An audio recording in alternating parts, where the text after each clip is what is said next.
Peace, peace, everywhere, peace. Sun, moon, and stars is up. Peace, peace, everywhere, peace. Sun, moon, and stars is up. Peace, peace, everywhere, peace. Sun, moon, and stars is up. Peace, peace, everywhere, peace. Okay, are they hearing me through the phone or are they hearing me through that? Okay. Da-da. Okay, let's get right to it. There's some things I need to explain. There's some things I need to explain before I start taking questions, right? If we're looking at your birth chart, I'm not going to be able to give you a whole reading. You know, my readings are systematic, so to get a thorough reading, you're going to have to book one, right? We're only going to be able to touch on your chart. Secondly, if you don't know, if you can't confirm the time of birth by the probe that I perform, I'm going to move on to the next person. So I don't have a lot of time. I'm going to be able to be time efficient here. Don't take it personal. You can call me any day between 1 and 7 p.m. Eastern Standard Time. So if I don't get to you here, don't take it personal. Just call me. And if I'm like, okay, you don't remember, you don't know, I need confirmation. I'm not working from a psychic platform, right? I'm using astrology. And so certain things I'm going to need to confirm so that I know I'm on the right track, right? I'm answering questions about personal questions that pertain to you as a person. But I want to be more instructional.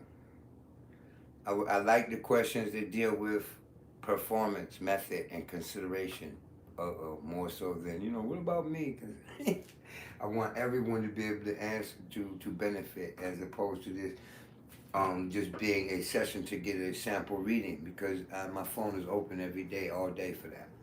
So I'm going to prioritize some questions. That being said,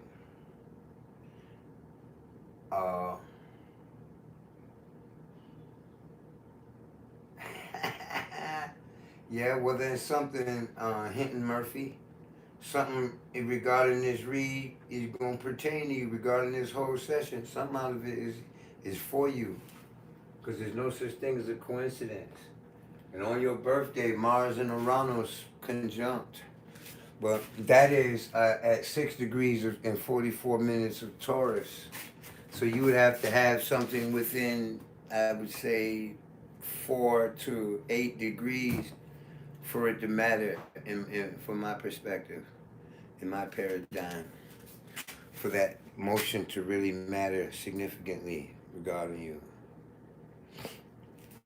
All right, Cat Gang. Where are my spectacles? I gotta be able to see. Getting old, my sight's getting dim. Yes, like and share. Peace, divine. All right. Okay, greetings, everybody. Let's get the questions rolling. You can't just say 0 degrees Aquarius. All right?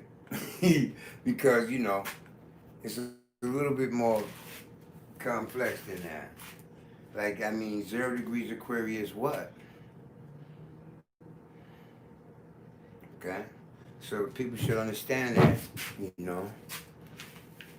You're talking about a planet there, the sun there, your 8th house cusp.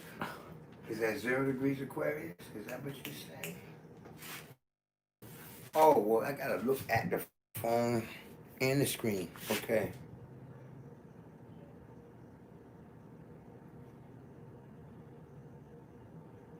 Okay, here goes a good one. Corin Leroyce Cotton. November 23rd, 1960. At 2 a.m. Okay, I don't know where you were born. And, just the city of birth would do good. Or the city of your current location will work too. Okay. Nairobi, Kenya. For you down there by the equator. 7 p.m. You in the 6th house sun. May the 7th, Taurus in the 6th is Sag rising. So spectrum of Shalom. You're an adventurous, and you're a student no matter what else you decide to occupy your time with. What I mean with that is Sagittarius is the sign of curiosity, seeking out information and adventure and travel. So that sphere of activity, you just all for it forever.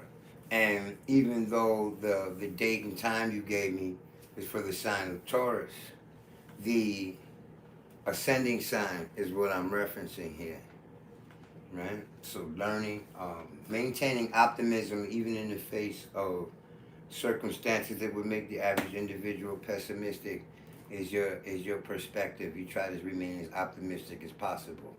You're actually here to deal with when it is appropriate and when it is inappropriate to maintain optimism, to be overindulgent and things of this nature. You have to understand that within your own constitution and come to grips with how you're going to execute your own endeavors with that in mind. Sagittarius is not only the sign of good and plenty, it is also the sign of doing too much. As a Sagittarius rising now, because the time of birth might be wrong, right? Really, we need to know the time your blood was oxidized. And, damn,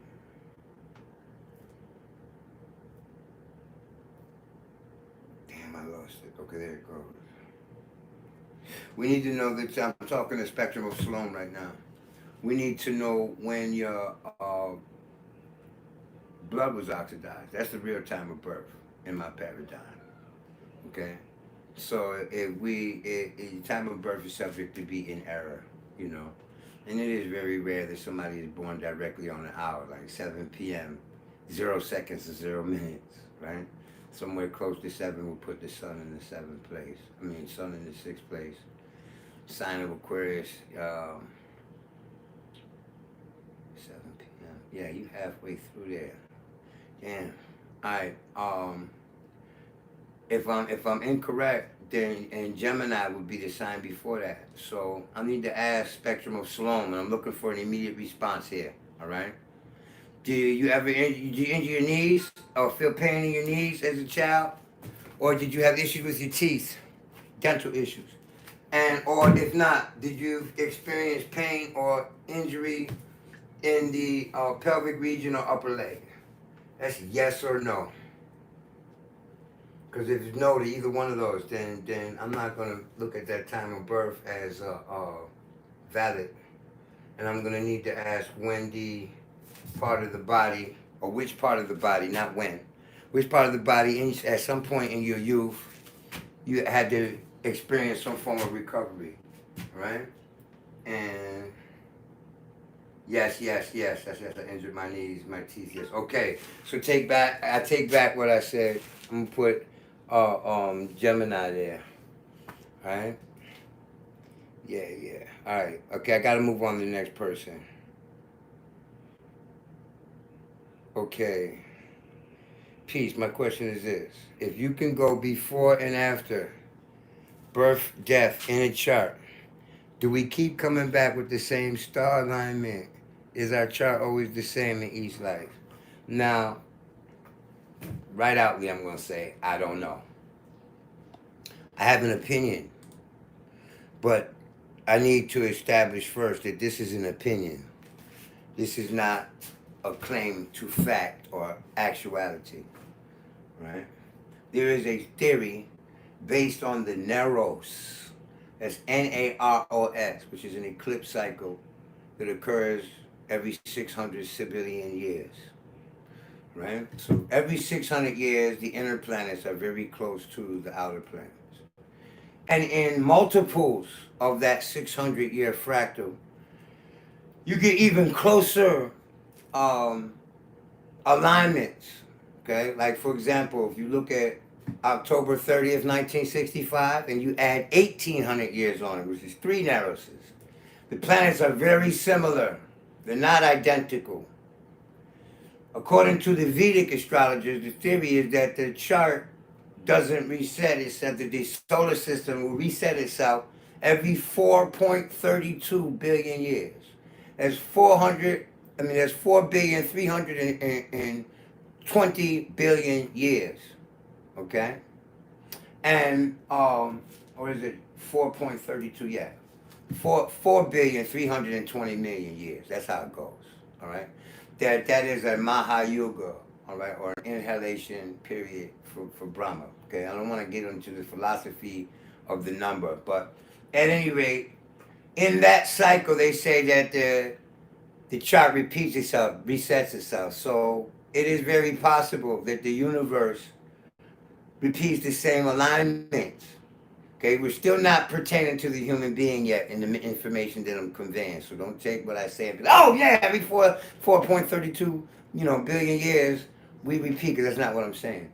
The skies repeat in that theory. If that is true, then it is very likely that the vibratory state of our solar system is going to produce another individual who goes through the same things you go through, who's going through the same lessons.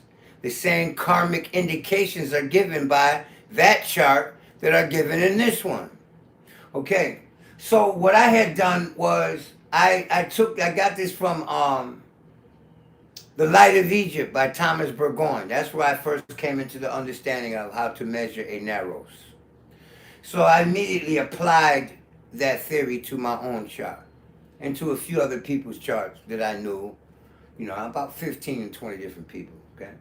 And I still have the notebook around here too with that stuff in it. But what I noticed is that some people it's like every 2,400 years, some people it's every 3,600 years that you'll get a chart very similar to the initial starting point, and it works going in both directions. All right, so you'll see that.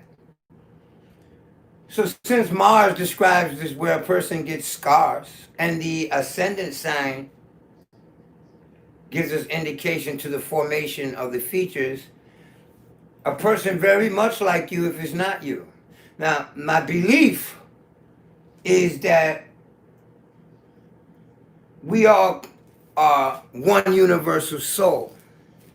We're all the creator, right? We're all one spirit. And it's like taking a million different cups, which are our bodies, and pouring the same spirit in each cup. This is the similitude, right? So if it's the theory is that you have an opportunity to come back every 600 years or in every multiples of 600 years. Whether it's you, I believe that in reincarnation, I believe it's possible. And how do we see this in reality, aside from what I just described, all right? We know that every 600 years is a messianic cycle, a great reformer that happens to shape history and largely leave his life and his endeavors, leave an imprint on the record of man. So we see Buddha. 600 years later, we see Siddhartha Gautama in India. 600 years later, we see Confucius, Lao Tzu, right? And it's not exactly 600 years, but it's with close to a 600-year cycle, right? You understand how the solar system is really wobbling and jiggling as a perturbance. It's not ever going to be right and exact as a floating decimal, right? So the average is 600 years. Then 600 years, we have a record of Apollonius of Tyana, a.k.a. Jesus of the Bible, okay? 600 years before that, we had Moses. 600 years after Jesus, we had Muhammad, you see? So every 600 years, a great reformer comes. And since everyone is the avatar of the moment that they were born, then every 600 years, it's not just reformers recurring. Every 600 years, you're going to get this type of person, this type of soul that comes to affect humanity in the way we all affect humanity. There's going to be a person born with similar alignments to you, and they will experience certain similar life processes that those planets describe. So to answer your question as directly as I can, I'm not certain. I believe it so, though. I would like to believe it. I look at the lives of people like, for example, Johann Sebastian Bach, the classical musician in Europe. He wrote symphonies and used musical theory. At the age of 4, he wrote symphonies that modern musical theoreticians can't even begin to fathom how he would even understand that putting those notes together would create such a harmony. You understand? He did things super genius. So, and he did this with the harpsichord. They were writing, he wrote it on the harpsichord. So I doubt very seriously that there are harpsichords in the spiritual realm, because they're made out of wood and metal, things you have to mine. And where is there a planet in the spiritual realm? So, we don't know about that stuff. So I do, but from that examination, like, who really taught Michael Jordan how to jump? It's a natural ability. And I believe, the natural abilities we have in this life come from the many lives. The traumas we have come from the many lives. The benefits that the so-called good fortune that we have comes to us because of, in past lives, we developed it. So that's what I believe, right? And that was to answer Sen Moon's question. Did I answer that thoroughly? Do we keep coming back with the same star alignment? Is our chart always the same each life? Well, there's always some evolution going on, Every time lightning strikes, even if lightning strikes an object twice, it doesn't strike it in the exact same place, right? So it's not going to be identical, in my opinion, because if you study the orbits of the planets, no two cycles are exactly identically the same amount of days, months, years, or seconds long. Some years are a little shorter than others. What remains constant is the geometry. A year isn't always 365 days, 5 hours, 51 minutes, and 36 seconds long. Sometimes there's a floating decimal. So, and over a period of repetition, I think 28 years, you'll see 28 years, but it doesn't even happen every 28 years consistently because of the floating decimal. So that variation is always going to exist, right? And this is where astrologers and philosophers, they use the astrological mechanics to build their paradigm. This is where they get that each time you come back, you're dealing with similar circumstances, but it's a little different, it's a little changed. I mean, just look at the nature of every summer of your life. Every summer is always hot, but the hottest day of summer doesn't always fall on the exact same day. And every summer has a hottest day, you see? So it operates on a jumping scale, a variable floating decimal. So to answer it just simply, no. Let me see, is there another one? 16 degrees Mars in Aries in the first house, opposition 21 degrees Pluto in Libra. Wow, really? Now, this talks about how you had to overcome your sense of fear, your courage. Mars is your courage. Mars is also the execution of intent. Some people like to use the word will, but the whole paradigm about the will is kind of tore down when you see a person lives out what the chart says, regardless of what it appears that they choose. It appears that they choose what was recorded at their moment of birth, even if it takes them 33, 44 years to choose it. So it seems like that's already predestined. So I like to use the execution of intent, right? So Mars is the execution of intent. And in Aries, there are going to be constantly situations throughout the course of your life that's going to cause you to visit the situation which develops that. And with Pluto in opposition in Libra, we're talking about power struggles in relationships and also composure of one's sense of self-discipline in the face of desires, okay? A lot of the early relationships, if you haven't developed that aspect, ended in anger and resentment seems to accompany the anger or the fight and the fussing, all right? On a physical note, Mars opposed Pluto said that there is some kind of injury to the face or head, some kind of healing process involved with the face or head.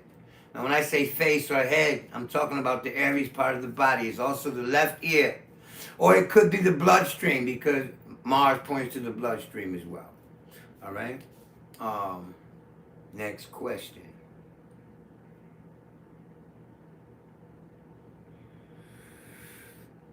Uh, 3/21/92, 11:58 p.m. That's midnight, right? 3/21 is almost midnight. Aries on the fourth cusp is Cap Riser. Okay. Slim Davis.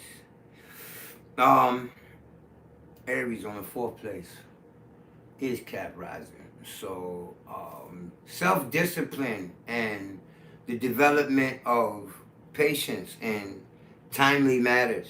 You're a daydreamer as a child, very visual in your thinking. That's Pisces in the third place, right? And that's if I'm calculating this right, all right? Because, geography could change this dynamic. I'm using a very simple measure to determine the ascendant. I would say with Cap Rising that a person is born with some healing factor that affects the heart or the spine. So Slim Davis, you have a irregular heartbeat, a heart murmur, or you experience pain in your mid to upper back. King Simon, master numerologist, and he ain't your typical neither. He's applying that shit in ways that I didn't even know that numerologist did. It ain't simply about what your name is. You dig? And what day you was born. He finds ways to work all that. Okay, damn, boy, I started doing samples and everybody just went in on the samples. Let me see, we got some questions to deal with method or concept. Does Mars in Cancer placement for a Leo rising sun mean aggressive treatment of women? I mean, it could, yes. But it's no guarantee. This person is also very excited about the opposite sex. Or if it's a woman, there's some sexual excitement with women. It doesn't matter what your gender is, all right? Mars in Cancer in the 12th place. 12th place is the grandparents, okay? So, and Cancer being in the 12th place, wait a minute, of Leo rising, right? Okay. Wow, the sun too. Aggressive treatment of women. I know that one of your grandparents has some military or militaristic tendency, okay? Which means security guard, police, ambulatory work, some kind of crisis work. Mars points at all of that. A blood worker, working with steel, metal. Most typically, though, in these days and times, and over the last two or three generations, and since we're talking about the grandparents with the 12th place, there's some military, or there's some very sharp emotional responses coming from the interaction dealing with those people. Now, on a personal note, Mars in the 12th house means that you internalize your anger. Cancer is the crybaby, no matter who you are. Cancer, whether you're a Cancer or not. Cancer points to the act of emotional upheaval a lot, right? I mean, typically. Therefore, in the 12th place, you seek to internalize your anger, and this affects you emotionally. Cancer, Mars in Cancer says domestic violence, says the mother was short-tempered, or the grandmother, or a mother figure, 12th house also points to adopted children and adopted parents with Cancer there. So in a situation where you're dealing with guardians that are not biological, then there's some martial activity. Understand this, you guys. Every single planet in the chart points to a plethora, literally millions of life factors. So when you just give, you say the sun in the 12th house, on Mars in the 12th house of the sun, then other factors need to be considered than just that station. And that is some snapshot methodology. I have a system. I use dispositors and aspects to dispositors. So if you got a Leo rising, the ruler of the 9th house is in the 12th. And the ruler of the 1st house is in the 1st. So the 9th house, that Mars also speaks to your journeys, to your dealings with foreigners, to the dealings with your in-laws. It also points to the personality you project towards your dealings with these type of people, and what they project to you too. And if you have planets that form harsh aspects to that Mars, because the sun, though it is in a semi-quincunx, semi-sextile place to that Mars, is not really strong aspect. I need to know what you got in Scorpio, what you got in Taurus, and what do you have in I don't know why my mind is slow. In any one of the fixed signs, okay, aspecting the sun, and what you have in any of the cardinal signs aspecting that Mars, to furtherly elaborate on how that Mars affects the sun. I hope I answered your question. I mean, I know the question was simple, but you know, there's no simple answer. And it points to things that I don't know if you're comfortable speaking with publicly. We are referencing your 12th house here. So I'm going to move on to the next person, okay? I know that Hinton Murphy, you, that stellium in your sun sign is really affecting the way you see yourself in the world, how you identify with the world. How you express and cultivate your ego is going to be described, is easily describable. How you've been doing it for the last 5 or 6 years, or since 2008 with regards to Pluto, since 2018 with regards to Saturn, and what else is in there? What else is? Pull that chart up for the transits for me. Jupiter, right? So these things,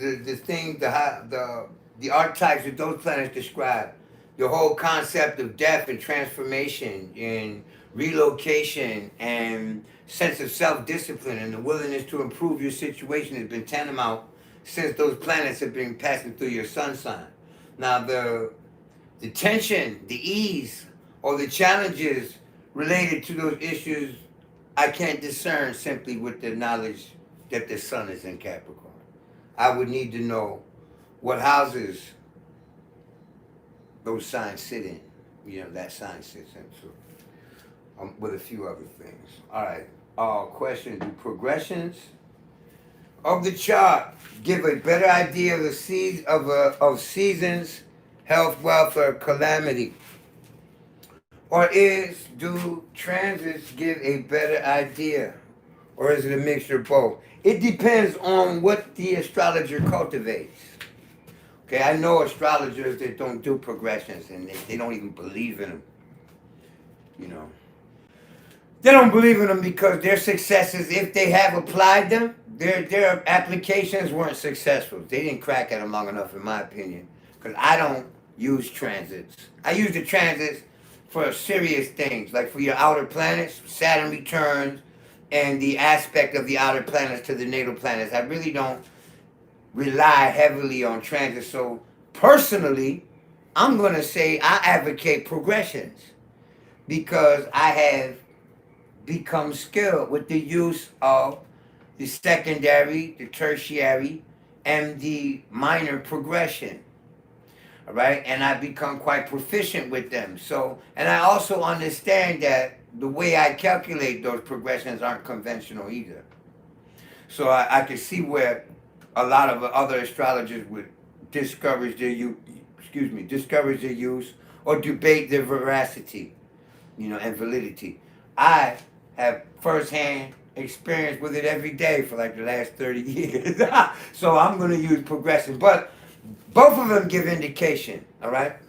Now, I look at this. I don't use orbs a lot, right? I use like a 2-degree orb, period. I don't care what the tradition says. This one's 8 degrees, this one's 13 degrees, this one's 7 degrees. I mean, I don't care. I'm into exactitudes and to partiles. That's what I use. So by transit, I noticed that Saturn can stay in a degree for up to 28 days, 29 days, almost a whole month. So the indications of that transit aren't going to be popping 24/7 day after day for 28 days. It's going to come to your attention in and out of that 28-day period that it is throwing an aspect to whatever planet you got. That is the nature of a Saturn transit. But the progression will show how and when that Saturn, that transiting Saturn sitting in that degree, is going to be activated, when it's going to emerge to the attention. And if I wasn't using the transit at all, the progression, the moving progressions that I use, would still show when you're having a Saturn every month or every week. So, and we're dealing with 14 motions per measure. In other words, secondary measure is 1 day equals 1 year. So when we analyze the course of a year, you're having 14 Saturns. And if you're using 1 day equals 1 month, then you're having 14 Saturns in the period of a month. See, they don't always manifest in the same form. You know, you have a Mars, you have a P2 Mars today, for example, and you're irritable as hell. You short-tempered. You really don't feel like it. You're annoyed, easily annoyed. The next time you have a Mars, then it might be a card game, a checker game. The next month you have your Mars, then you're watching two guys play basketball, right? So it takes a different form every time. You have to really understand the nature of those planets to get conclusive answers from the measure. I hope I answered your question. I'm going to say that a million times, so that's going to get redundant. All right, y'all? All right, let me go back to the beginning. I got all my greetings. And I'm not good typing. Get the likes up. Yes, yes, share. Oh, I have a birthday on the board. There's Mars and Cancer placement. Da, da, da. Oh, you know the worst Mars and Cancer can represent is a fire in the home. Burning food in the kitchen, too. It also literally says hot water. I'm just trying to put it in simplistic terms. So, also acid in the stomach, being poked in the eye, blood on the chest cavity or in the stomach. It could say any of those things, right? Okay, Corinne Royce Cotton. Okay, I did say something to somebody about location, so where? Okay, 1123. So you was born in Oakland. That is close to the 30th parallel. So we're gonna add about 11 to 12 degrees onto that equatorial estimate. So let me go back and do this here. So 2 a.m. So you are on the third cusp. Corinne Royce Cotton. Sagittarius on the third is Libra rising. So I need to confirm that, Corinne. You had issues with your throat or your right ear, strep throat, laryngitis, tonsillitis, sore throats, periodically or chronically or after colds. I need you. I'm jetting to the bottom to see if you acknowledge that. I need acknowledgement. You know, I wish it was spontaneous. Throat, yup, okay, there you go. So you're a Libra rising. Let me give you a Libra read, man. You play semantics with everybody. You really play on words. Gemini in the ninth house gives you an interest in literature or foreign language, codes, writing or drawing. Any one of those would have been a keen interest to you, or might still be, all right?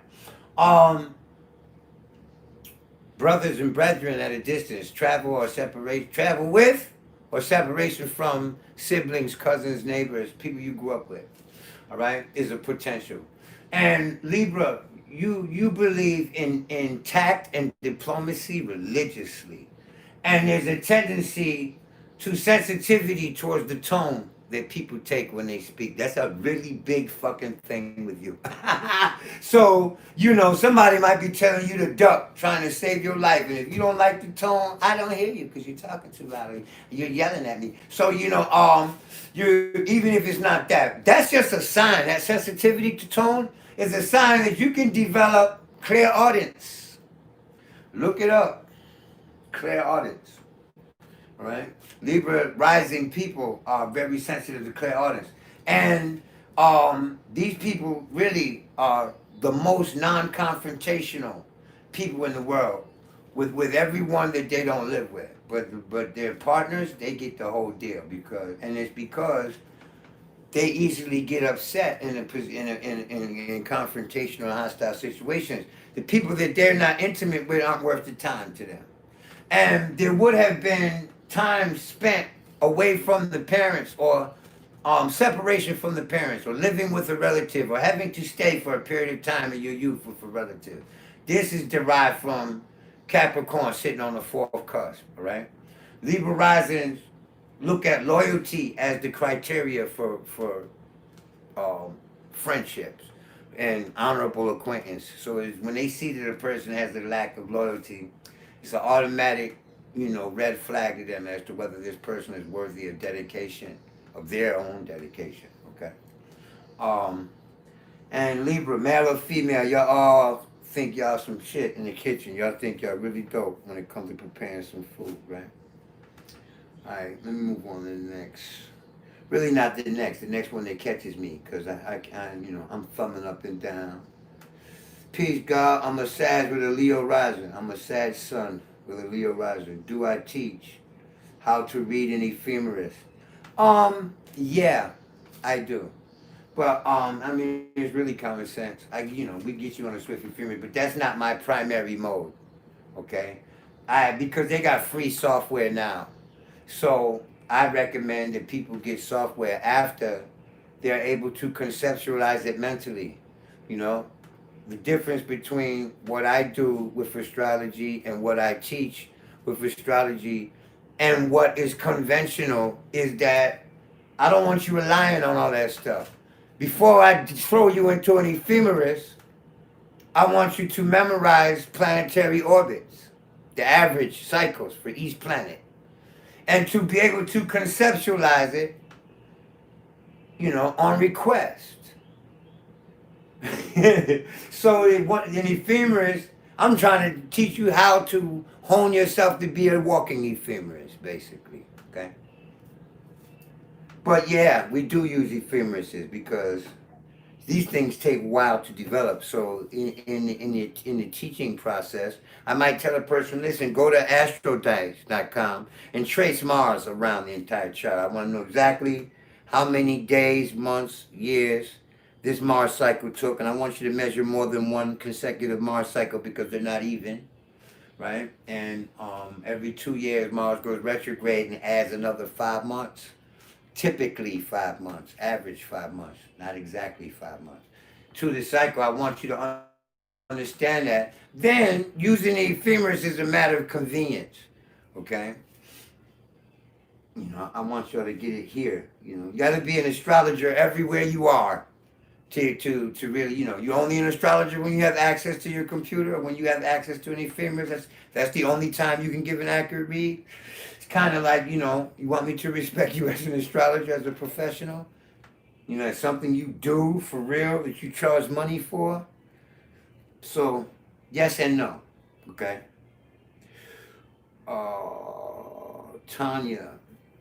Tayana Mays. I also have a Scorpio sun, so you must have said something before that. Peace and blessings. I have a question in regard to a yard. It's in the 3rd house, Gemini, Mars. 6 Leo, Jupiter sextile was in 11th house, Capricorn.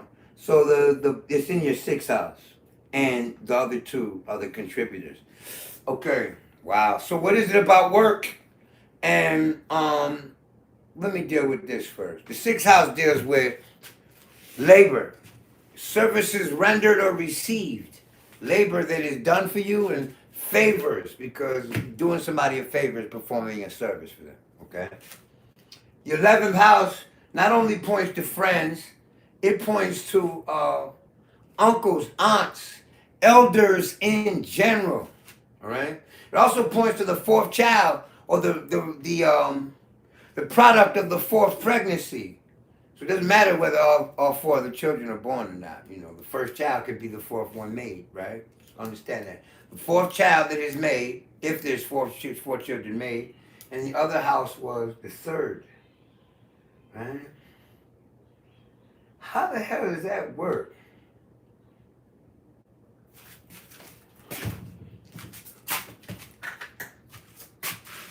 Six to the 3rd to the 11th is not a yard. Okay, so maybe I misread something. Let me draw this out.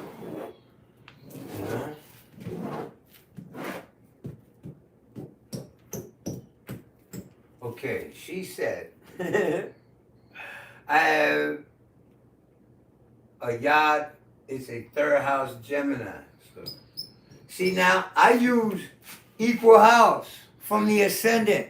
So if you're talking about a unequal house system, I don't give that any validity. I don't look at that as valid. Because that shit falls apart. It collapses at the 60th parallel and beyond to the North Pole. So if it doesn't work absolutely, then it doesn't need to be used, in my opinion. And I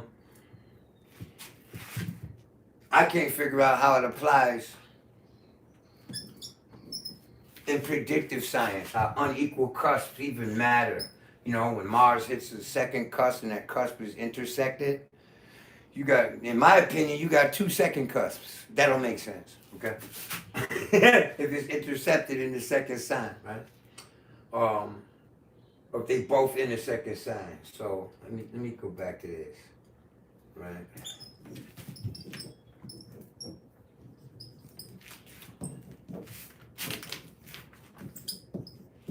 Okay, so you're dealing with an Aries rising, you got Gemini in the third, right? Okay, so Gemini Mars. See? The 6th house is here. The 6th house squares the 3rd house. So I don't understand how that's going to be a yard. All right? But I'm going to write down what you said. The 3rd house, Gemini Mars. 6th house, Leo, Jupiter. See, Leo is the 5th house, and Gemini is the 3rd house. Unless Gemini is the 2nd sign, so I'm going to need some clarity with that before I go on, because it's not a yacht. All right? But what you got in Leo? 6th house, Leo, Jupiter. So Jupiter's in Leo. Now that is a sextile, right? This is the 5th, if this is the 3rd. All right? And 11th house, Capricorn. Capricorn is the 10th place. You dig? Watch. 3, 4, 5, 6, 7, 8, 9, 10. Aquarius would be the 11th.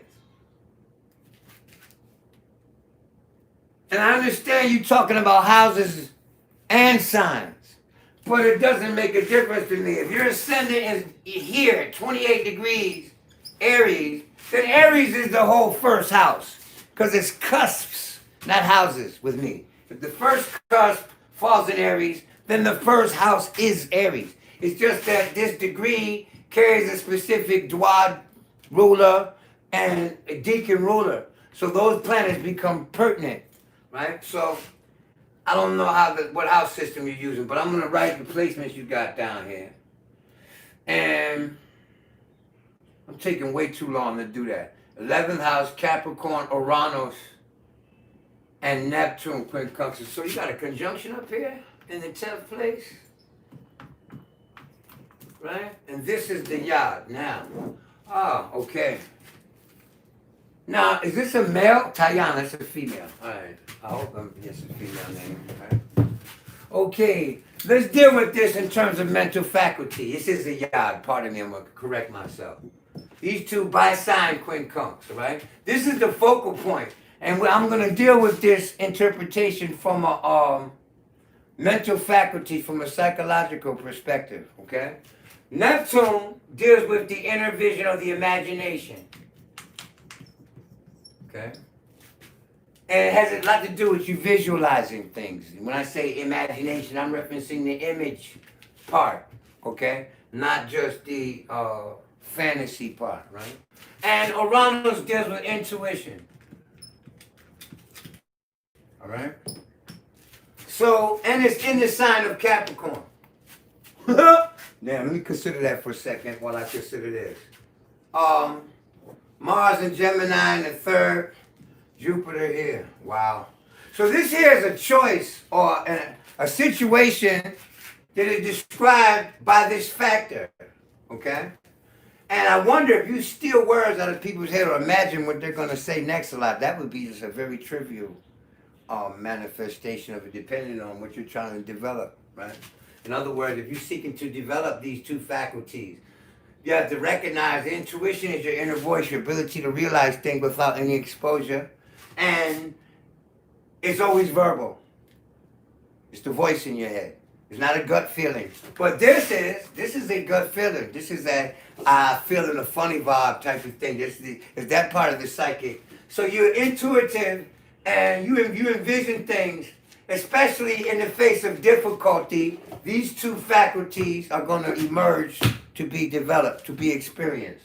Now, these two factors, brethren and children, or creativity and mental focus, because Mars deals with being on target, focusing your energy, okay? So, and there may be you may be studying a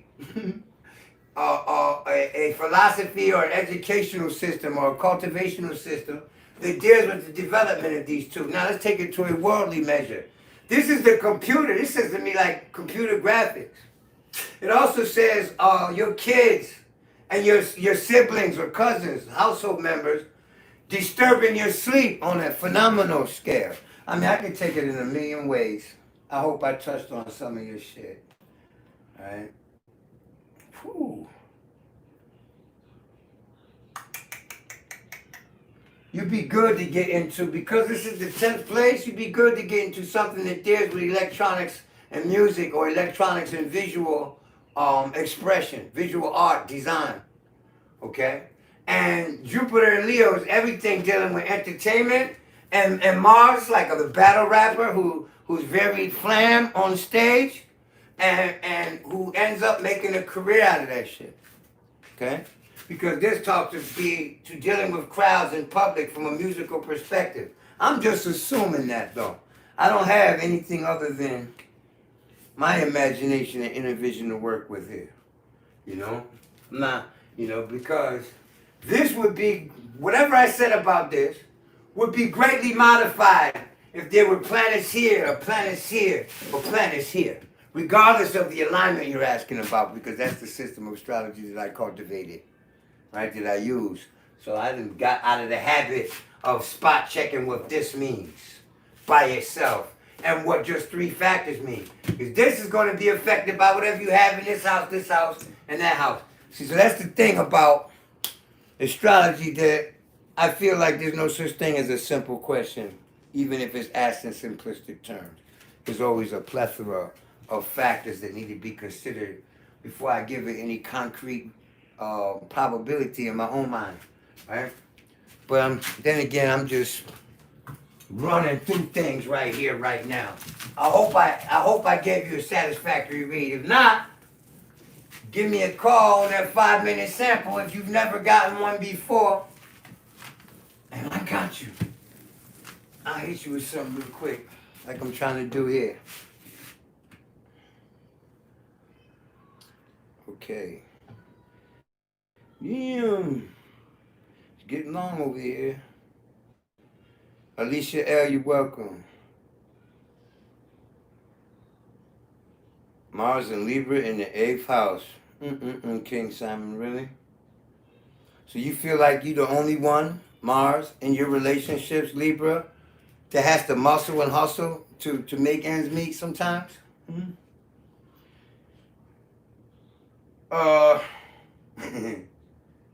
29 degrees Sag rising. Chiron Beach, man, you're going to be forever enthused about traveling. See, Leon 4, you know me, man.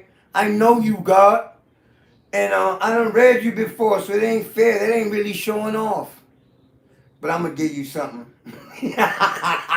Alright? I'm going to give you something, Leon. Where was it? Because I damn sure ain't got it memorized, right? Yeah, where was it? That's why I hate this technology. I wish everything worked on voice command like the computer on the Starship Enterprise. You know? Computer, read to me the next question. You know? Read the next question. Because I just swear to God I had him. Where'd he go? Exactly. They did not have computers back in them days. Oh, let me see. Damn, I just lost Leon Floyd. I know you ain't deleted, God.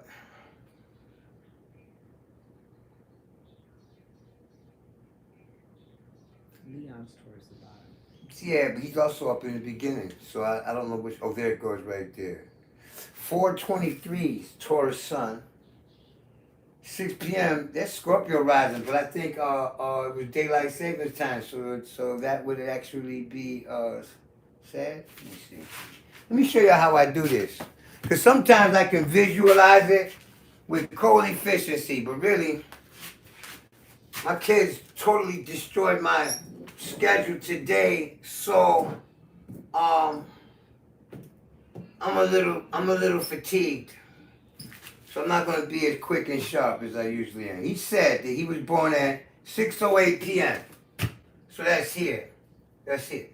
This is 6 o'clock, right? And he was born on April 23rd, right? So that's like 3 degrees of Taurus right here. And so the rest of Taurus would be on the 7th cusp. Even when you take into the factorization, he was born in Baltimore, which is like 38, 39 degrees north of the equator. So we're going to have to add anywhere from 12 to 13 degrees to that. He's close to 16 degrees of Taurus here. That would be 16 degrees of Scorpio here. Now, watch this catch. Daylight savings time. So now we got to take away an hour and say for real, that he was really born, that's 15 degrees. So that's Libra rising. Right? We take away 15. That's 1 degree Scorpio, maybe Libra, because I don't know the latitude of Baltimore. But so I don't know if is it Libra, Leon? Remember, hit me on the bottom real quick. Libra rising or Scorpio rising? Come on, Leon. I'm waiting. Ain't got all day, y'all.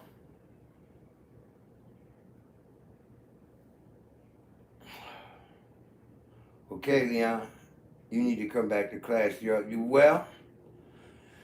I ain't heard from you in years, man, so you need to get your money up, champ.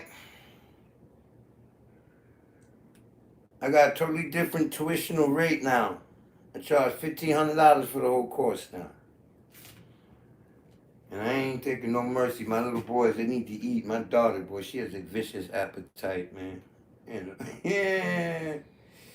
Where's Leon? Okay, I'm done, Leon. I'm moving on. I ain't got time for this. Obviously, he's not paying attention. All right, so let me go to the next one. Being able to visit. Oh, that's my way of talking. Mars, Venus, Scorpio, Sun in the 8th house. Wow, Chris Smith. Okay, Mars, Venus, and Scorpio. In the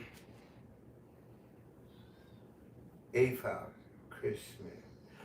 I hope Aries is the rising, okay?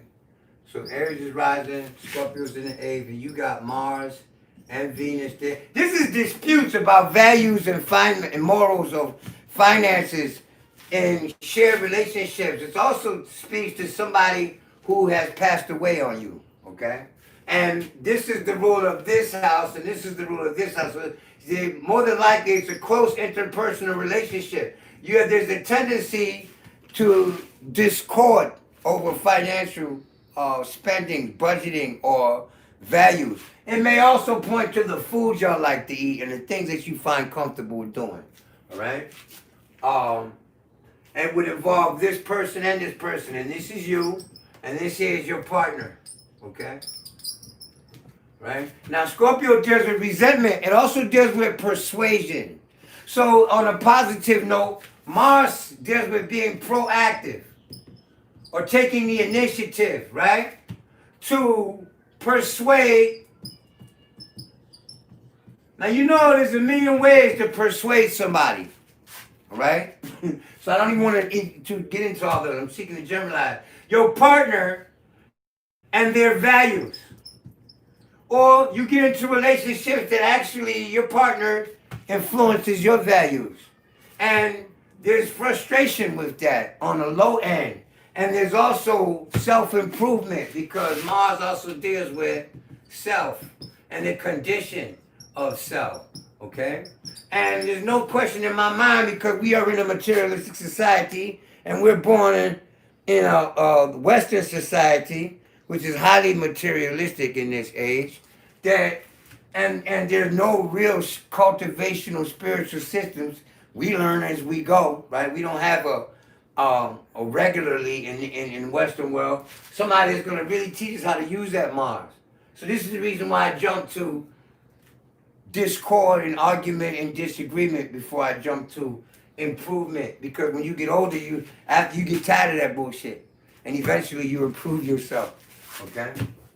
So your partner has a large impact on your values, your partnerships, and vice versa.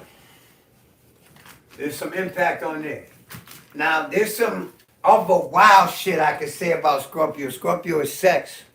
So is Mars. Mars is violence.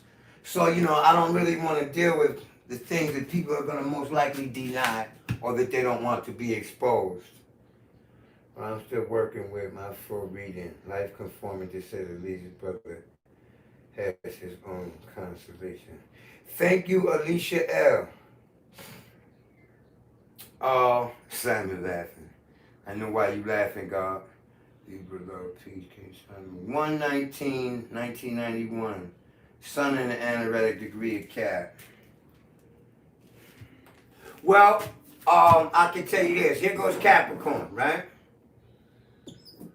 Okay, this is 0. This is 29.99. All right, let's do it like that. Okay, you got the sun here at the very end. It's in the last Dwadashama. Okay, Saturn is the ruler here. All right. Well, let me do it this way. The sun equals Saturn. I don't know where your natal Saturn is, and it's in the 12th Dwadashama of Capricorn, which is Sagittarius. So it also equals natal Jupiter, all right? So automatically we see some form of discipline or limitation with your ability to move in constricting circumstances. I don't know what house Capricorn falls in, so I can't even begin to penetrate that with any more depth, right? The 12th is Sag, which is ruled by Jupiter. I would look at natal Jupiter and the sign that it's in to give more light, to shed more light on that. See, so I'm conveying method with that as opposed to fully delineating it, because that snapshot, I don't use anaretic degrees like other people do. I also... Her birthday is there. And time of birth. Where? Right before that sentence. Oh, Jesus. 1/19/91. Hold on, what time was it dropped? Tell me that. 7:58. All right. 7:58. Let me go back. Let me revisit that some more. 7:58 p.m. 1:19. Okay, 11:59 p.m. Didn't I touch this one already? Or this is the second person born at 1 minute to midnight? Second person. All right. So no, this is a Libra rising too, right? So let me just give it to you like this here, because Saturn by transit is there right now, and Pluto, right? I know, like in the last 3 years, somebody in your family. Can you get them words back up there for me? Because I don't know if I. Yeah. I know that in the last few years, Saturn is just the last few months. Saturn has transited over that, and Pluto is there now, and so is Jupiter. So there's a potential that some father figure, experienced some difficulty and needed surgery. If we're talking about parts of the body, that could be dealing with the bones, the reproductive organs, or the liver, okay? And because Saturn is in Capricorn, that kind of like times 2 to the second power, the father factor. So some father figure or some older or some elder person that you know. And because they're Libra rising, this is on the 4th place, I also, right? It's natally in the 4th place. This is how I think. I hope it ain't too confusing for y'all. I'm trying to, because this would be going on in my head when you're giving me these statements. So I hope the drawing doesn't, the sketchiness of it doesn't, huh? Your dad had a stroke. She was confirmed. Her father had a stroke. Okay, very well. Wow. All right. So, what did I do with my rag? Yeah, well, I don't know how to detect stroke, so I just knew there was some issue with regards to uh, serious irrevocable life processes here, and it was a big thing, Jupiter, and I gave credit to that. I mean, I gave uh, probability to it being a father figure. Okay, it means a lot of other things too. Your whole sense of self-discipline changed for the best. It looks like you wanted to travel Jupiter somewhere, but we're not able, Saturn, to make that transformation, Pluto, right? Not in the fashion or the time that you wanted to do it in, or in the manner that you wanted to execute it in. But I don't know. I could be dead ass wrong about that. All right.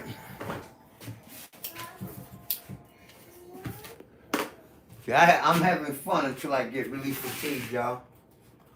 And I put my glasses down somewhere. Oh, I got them, man. Saia. No, she good. She good. She can stay there. Okay.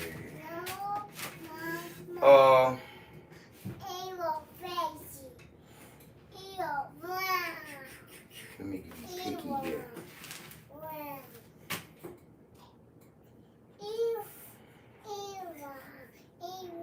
Peace, God. Amin Su'el. Child of God. Pisces Sun. Aries rising. Moon in Taurus. Born in Philly. Anything come to mind?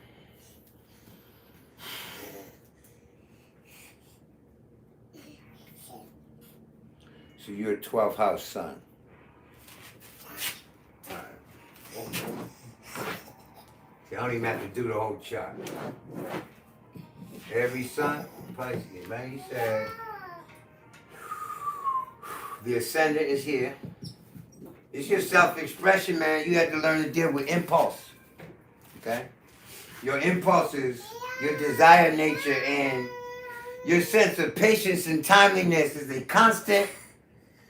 It constantly comes to your attention, and you have to constantly deal with that factor in life. All right? People want to say you're impulsive in your spending and your decision making or in the execution of your intent. You let them know, really, that's your karma. You're here to learn how to do that shit.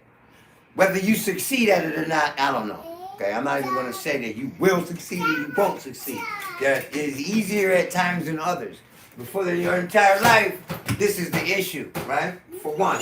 And because the sun is in the 12th place, in Pisces, like that, on the 12th curve, that's like a triple indication of how privately you move, right? And how much you wish people would mind their motherfucking business. Like you want to operate under the cloak of invisibility. Yup! If you could be a superhero, one of your superpowers of choice would immediately be to become invisible whenever I want, right? Okay, I hope I didn't lose this shit. 1975 in Pisces, sun. So 75. You got Saturn in Leo, God. No, Saturn in Cancer. So Saturn's in Cancer, squaring the ascendant, right? Saturn in Cancer, this right here. One of your parents, man, made it difficult for you to, or they were harsh in their emotional expression or administration of discipline, right? Or it says that one of your parents was missing, absent. You know, it says a million other things too. All right, now, it works here well for having the privacy and the solitude while you were coming up. But man, you are a secret squirrel. You want to operate behind the scenes, or you just really love your private time. Because you're not just Pisces once, you also 12 cuz, which is like Pisces times 2. And then the sun is going to magnify that. It's going to bring more life and light to that, right? And it could also say that you went to prison or that you worked in a prison or hospital or some place else that the 12th house represents, all right? Well, I know you get disturbed when they wake you up out your sleep and you ain't got no place to be. That, you know, don't fuck with my sleep, right? There's a psychic tendency. Okay? or a very strong visual reliance on the visual part of the mind. Okay? This also speaks to music and how music fucks with your emotions without you even realizing that you are already immersed into the provoked emotion before you realize that it was the song that did it. Alright? Because Pisces deals with sound. And the sun in the 12th place makes you like a wonderful entertainer. You know, in Arabic culture, sun in the 12th house deals with Samir, the one who tells the stories by the campfire. While, you know, everybody is nighttime, everybody's around the campfire, they're going out. This is the dude telling the marvelous stories. Pisces deals with fantasy, imagination, creativity, and design.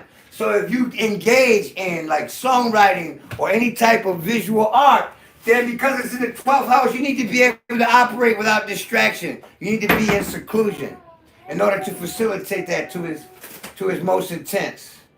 All right?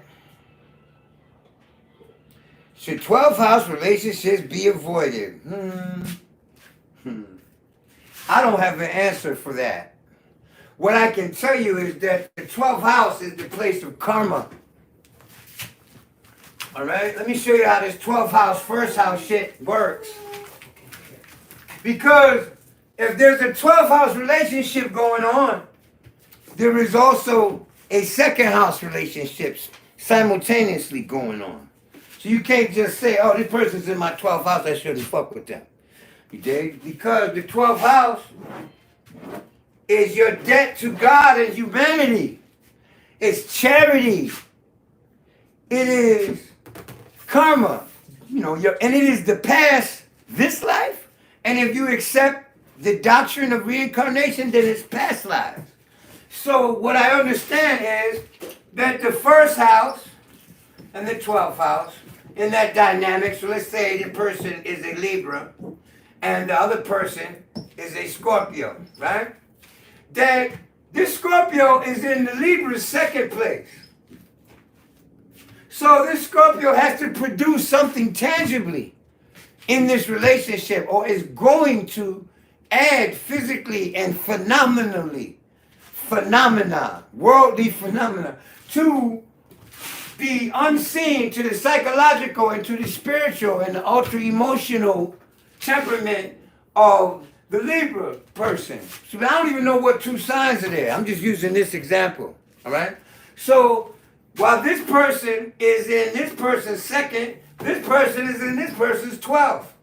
So this one here has the debt to pay.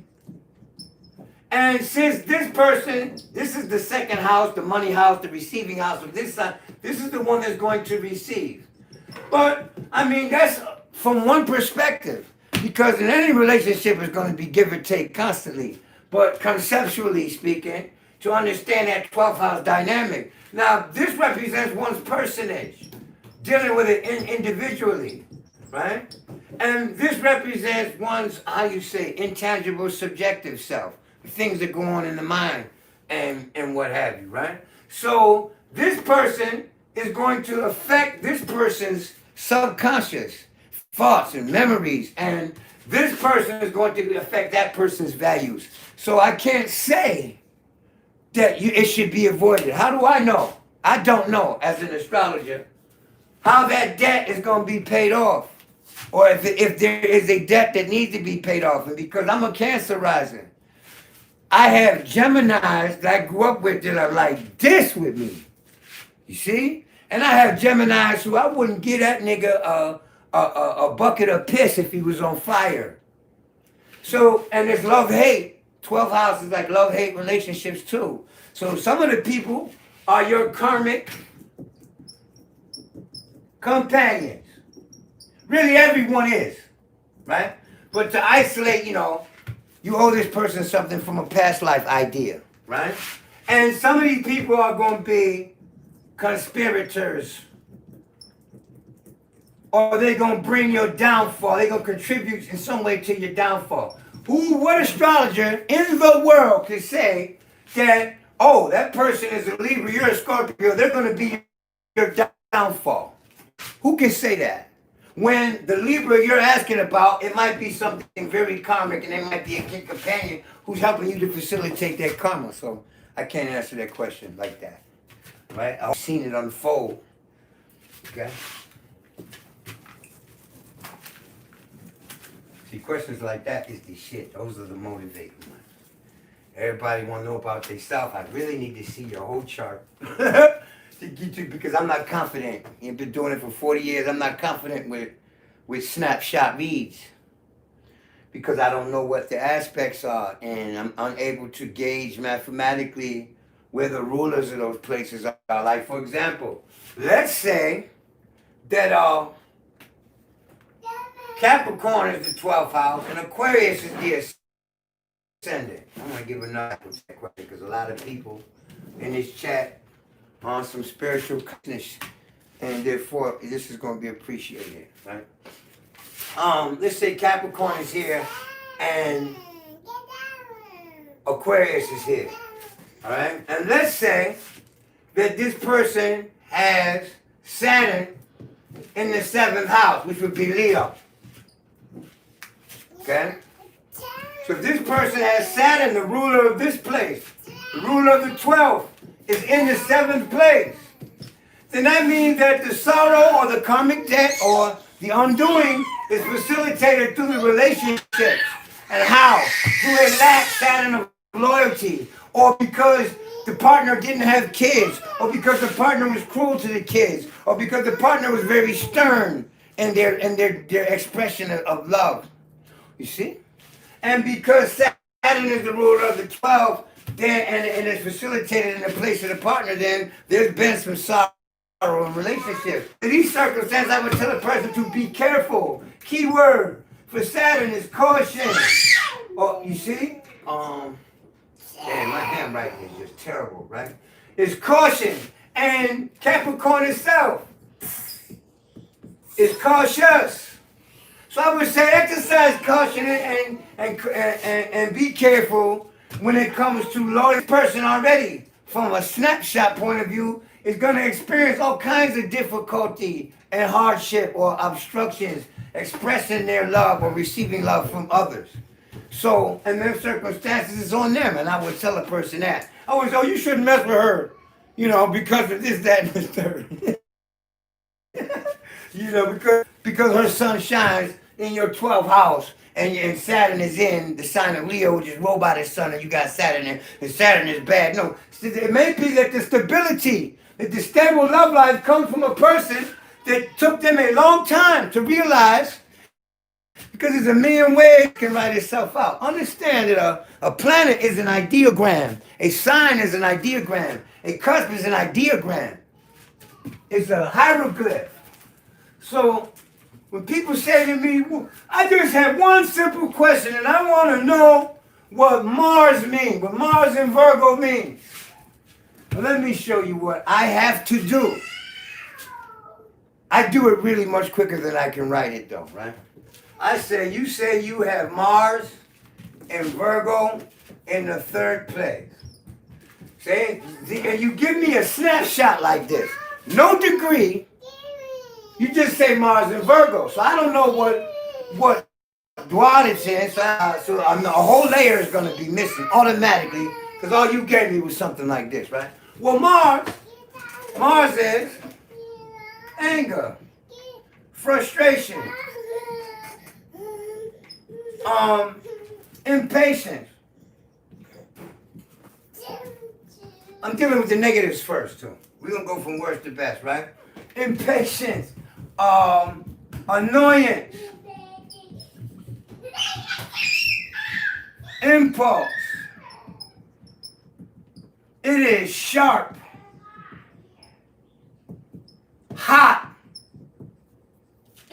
infectious. It is the police. It is all kinds of crisis workers, ambulatory workers. It is fire trucks,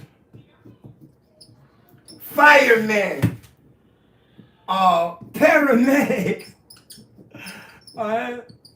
Mars is rushing, right? It deals with speed. It deals with the color red. It points to bakers, butchers, surgeons. You know, I could go on about 150 different things it points to, right? That's just Mars. Then Virgo, right? Analytical. It is work. Oh, Mars is courage. Let me do this. Courage. It is the execution of intent, and I'm abbreviating there, okay?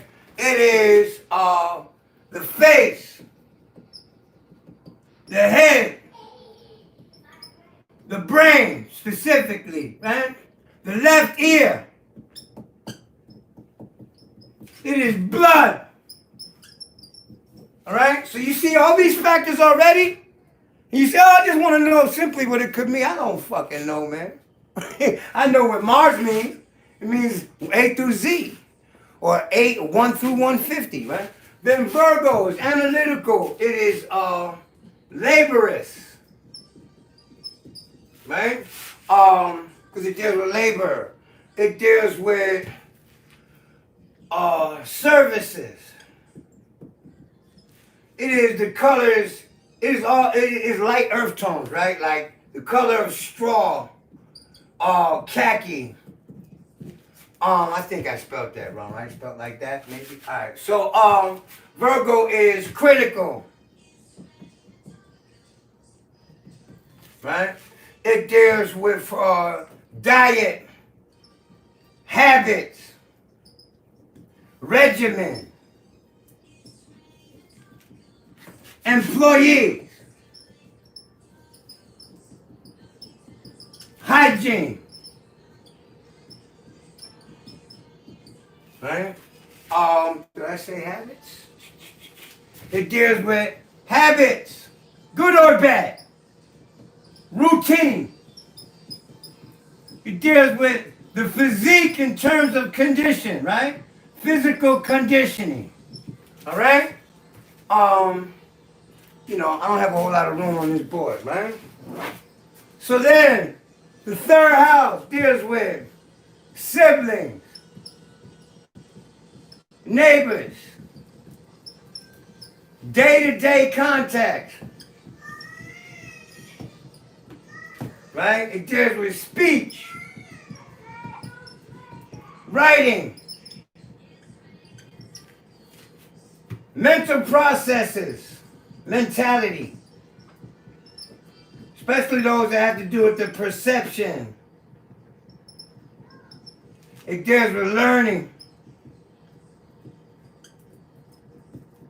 conveying and acquiring information in any conceivable form, which is the phones, right? Microphones, keyboards,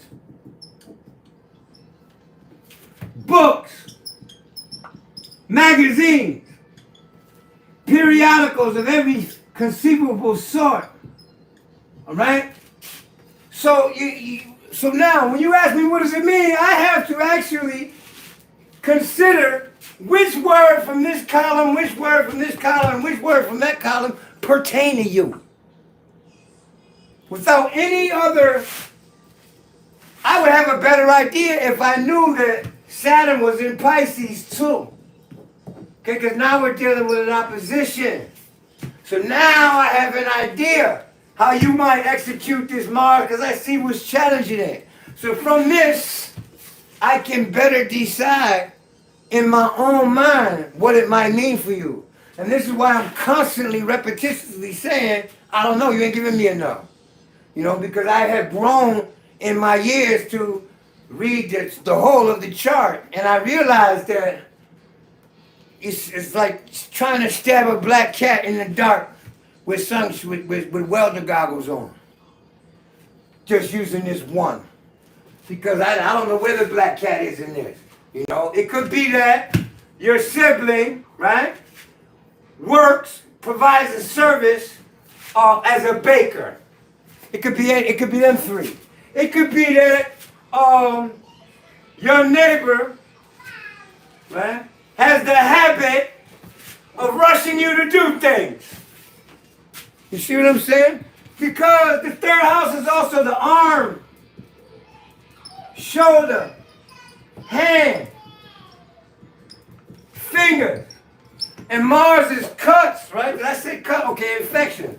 It could be an infected hand that happened at work. So I don't know which one it is. You have to give me more of your chart than just one planetary station and then be like, oh, that nigga don't know what the fuck he talking about. He didn't tell me much. No, I don't know, because you didn't give me nothing to work with.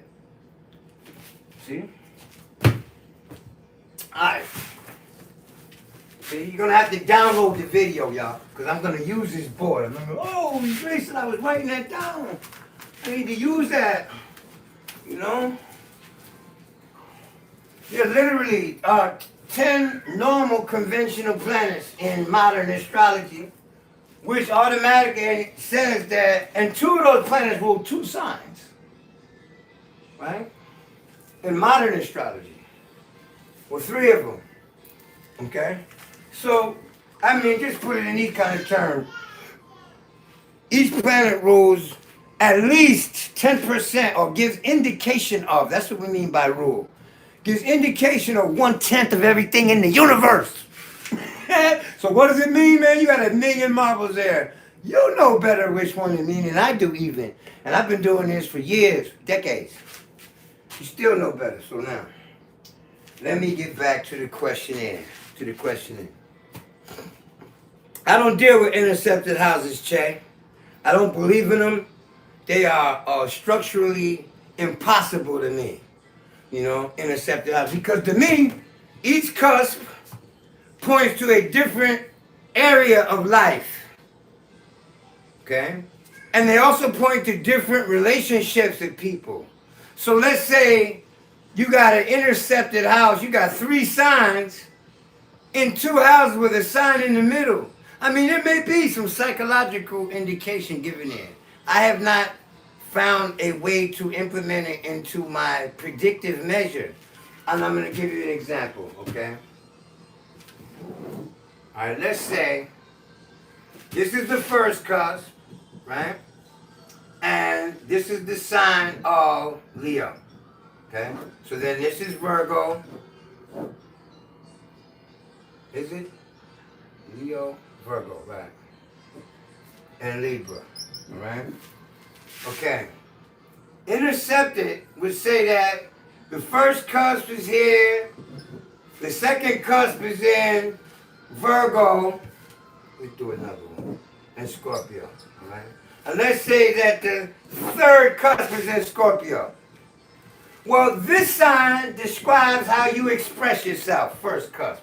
This sign represents the attitude you take dealing with second house affairs, money and values, right?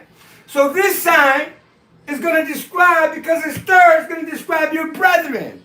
But the cusp of brethren is in the 4th sign, and then let's say that the 4th cusp is also in Scorpio. So that means you treat your parents, 4th cusp, just like you treat your siblings or your cousins, okay? And I've had people say, oh, I do. No, you don't. Because there's things that your cousins, that your siblings know about you that you would absolutely resent if your parents knew. You see? So you don't treat them. There's things that you don't mind them knowing that you mind them knowing. So for real, Libra would describe how you deal with it. And this is my experience. Secondly, energy doesn't travel like that. Energy travels in waves. And here, astrologically speaking, we're dealing with a 12 harmonic wave. The 12 signs are all 12 frequencies, 12 varying frequencies of the sun, of solar energy, or the solar flux. Okay? Because the orbit of the Earth to the sun is not perfectly in the center. Okay? It's the sun. Yeah. Each sign is a different distance from the sun, the Earth passing through a different fractal. So, and their houses receive their energy from the planets. To say that your third house is 60 degrees wide, and your second house is only 19 degrees wide, to me is absurd. How you just gonna skip over or jet through a sign like that? Okay? It doesn't make sense in my paradigm. I'm explaining why I don't use it. Plus, another thing. You know, energy from the sun or any planet goes in every direction simultaneously, right? And it goes in waves at a specific frequency, which is why the indication of Mars is consistent. The indication of Saturn are consistent. The sun sets out rays in every direction all at once. It doesn't send this light ray 10 light years out and this one only 2 light years out. It goes equally both in every direction all at once. So I believe in the concept of equal houses. Plus, when I'm doing a reading, right, I'm doing a progression. We're taking the motion of a day. We're taking the motion of a day, right? Which the sky appears to move this way, east, right? It rises in the east and it sets in the west.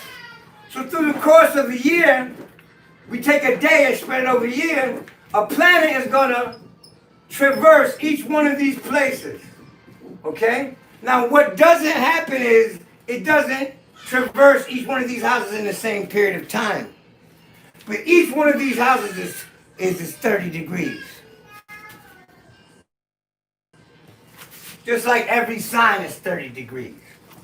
And in predictive measure, when a planet comes over a cusp, that is actually a 30-degree fractal. And this is what the aspects are based on. So this is 60 degrees, this is 90 degrees, right? 120 degrees, 210 degrees, right? 180 degrees. Well, actually, this wouldn't be 200, this would be 150 if we're counting going this way, right? This is 150, 180, then 210, then 240, right? Then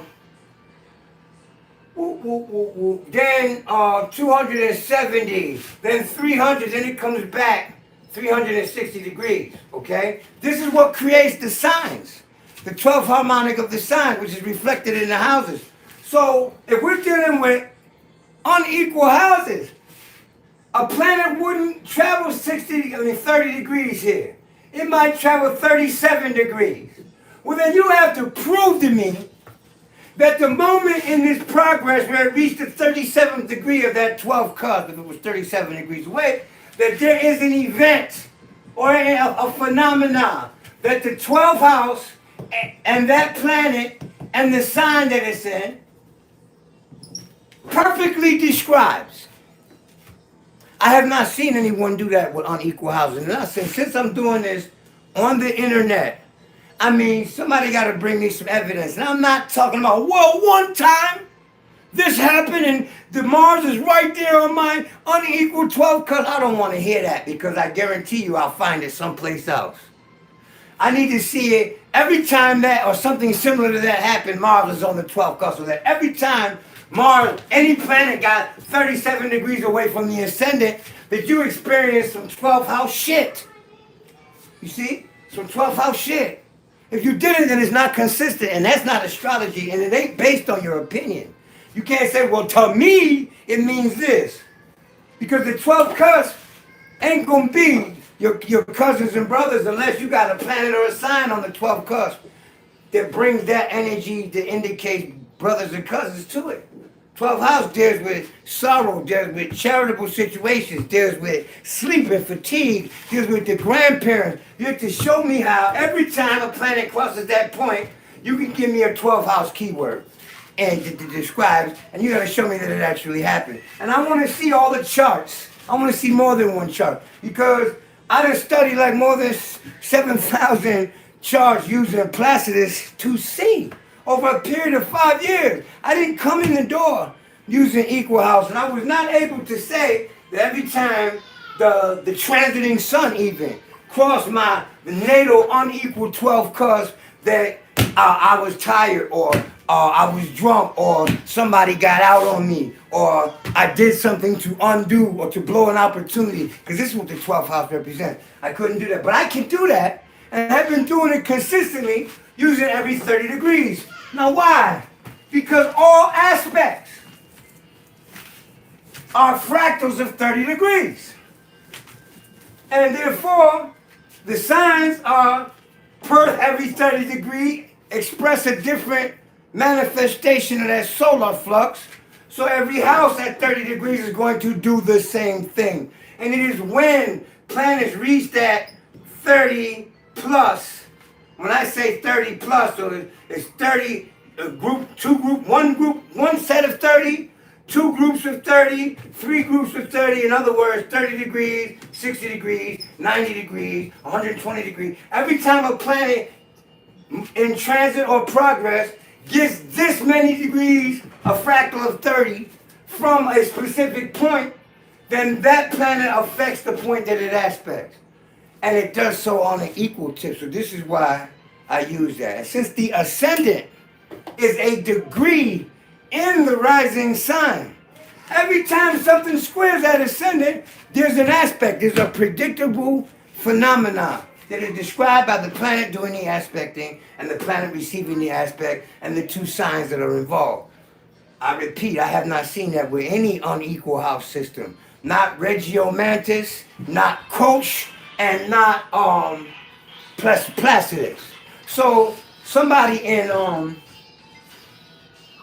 I think it was 1989, suggested that, you know, the reason I was reading publicly at the MSN clubs, groups, and people kept saying, no, it doesn't work like that. And this other cat, this white guy named Gene Ray, used to come in there and just hit him in the head. Pow, pow, pow. And I'm like, yo, how are you doing that? He says, I use equal house. The whole science of prediction and the whole science of interpreting events comes from fractals of 30 degrees.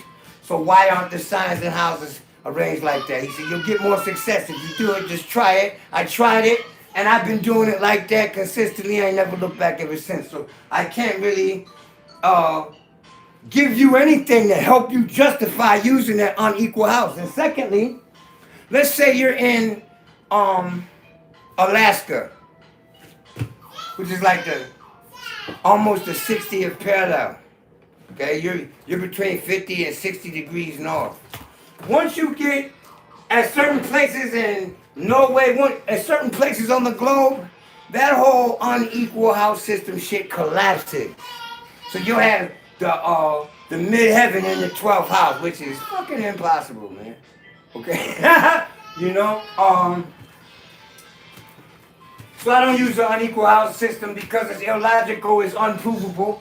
I hear people that do psychological astrology talk about how, yeah, man, it describes how I feel. It describes my sentiments. It describes my mind state. It describes my my behavioralism. Yeah, well, those people that try to confirm it, they haven't tried it the other way to see what it describes. For example, people say to me, oh, no, man, I'm a Virgo. I'm not a Libra. I know because when I read Virgo, it resonates with me. My first question is to them, how many keywords can you give me for Virgo? Usually it's 3 or 4 if they have any experience with astrology. Oh, 3 or 4. And how many keywords do you have for Libra? None really. So how the fuck do you know you're not a Libra? You don't even know the keywords for it. Because this one reading you got resonated with you, you don't know. So you have to really try this shit. Make sure, and then once you apply it and try it through and through and get consistent results, then you know what you are. Because it resonated with you. Them 4 words from Libra resonated with you. 4 words from Libra will resonate with any fucking body. Okay, pardon my language. But it will resonate with anybody. Because we all got Libra somewhere in our chart. Alright, let me go to another question.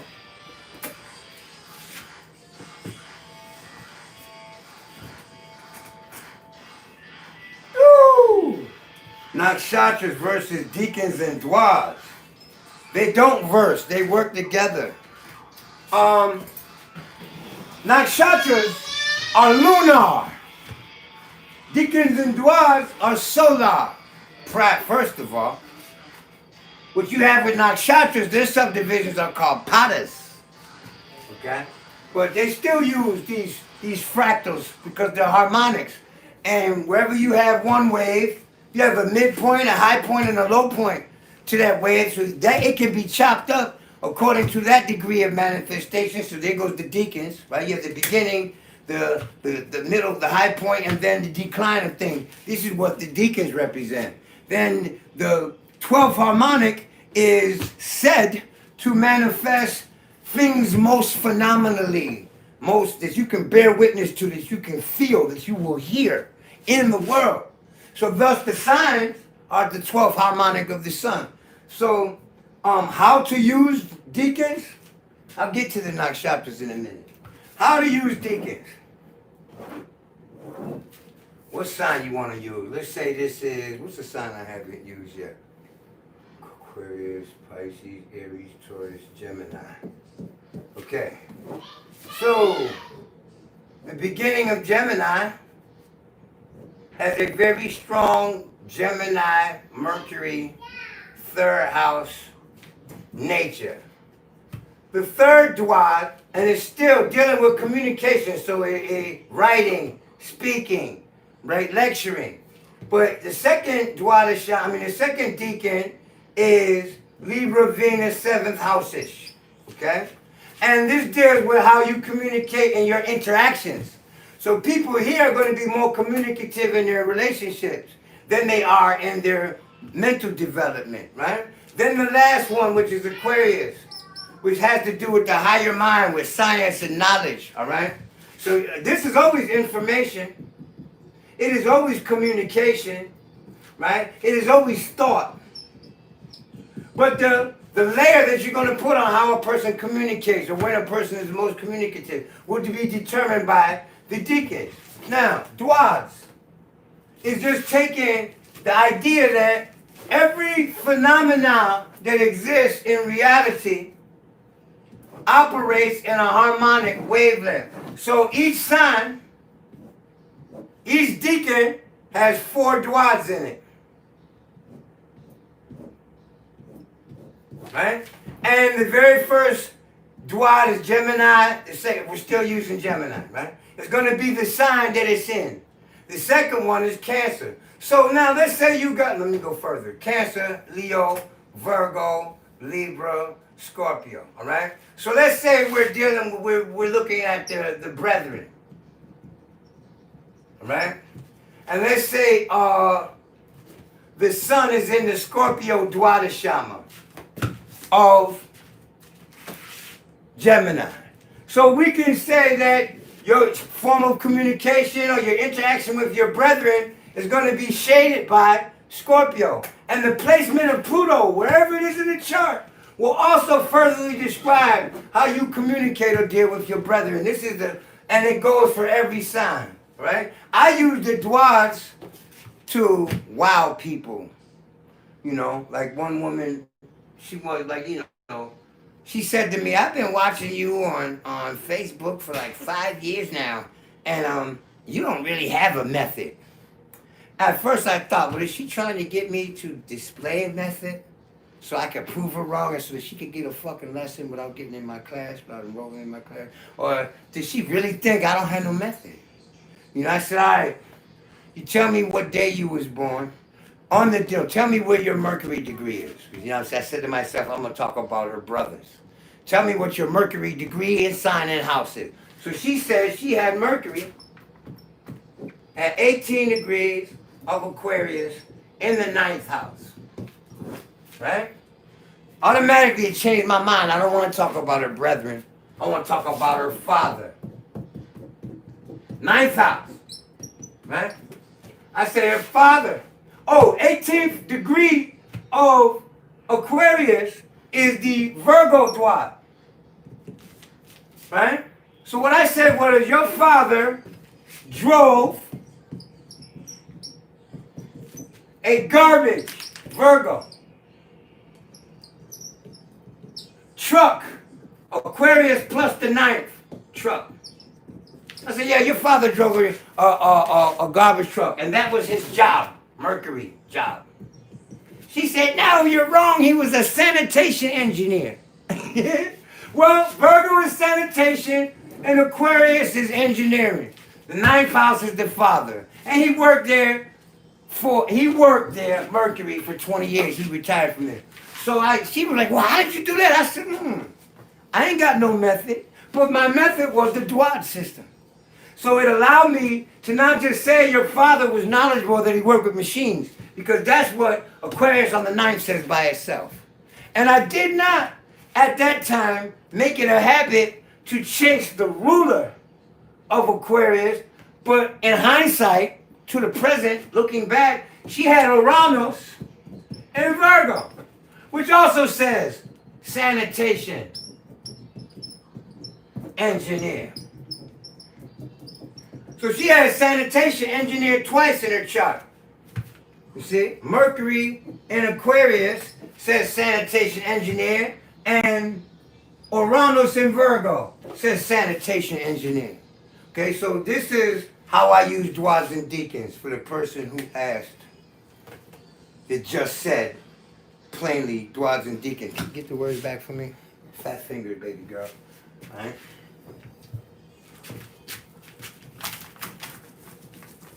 See, this basic shit, you know? I really thought he was a garbage man truck driver, though. Because that 9th house thing, being vehicles and all of that. But it points to the father and it points to vehicles. It can point to both or one. It doesn't have to do it. And this is what you understand when you constantly apply this over and over again.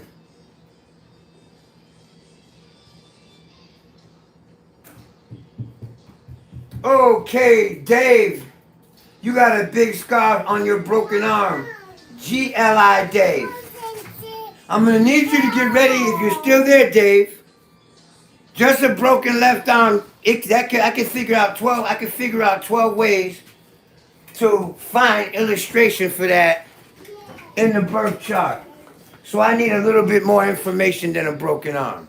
Because cancers break an arm.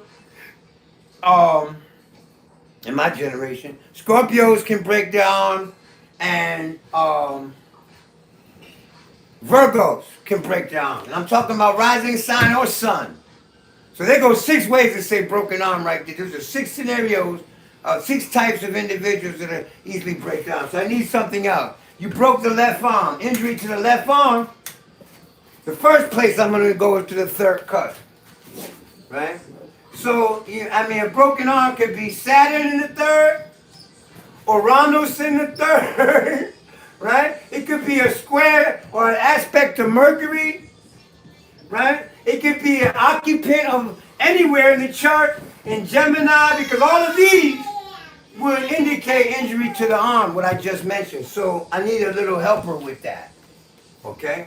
I seriously need a helper. If you injured the arm, what about sinus allergies or headaches? GLI Dave.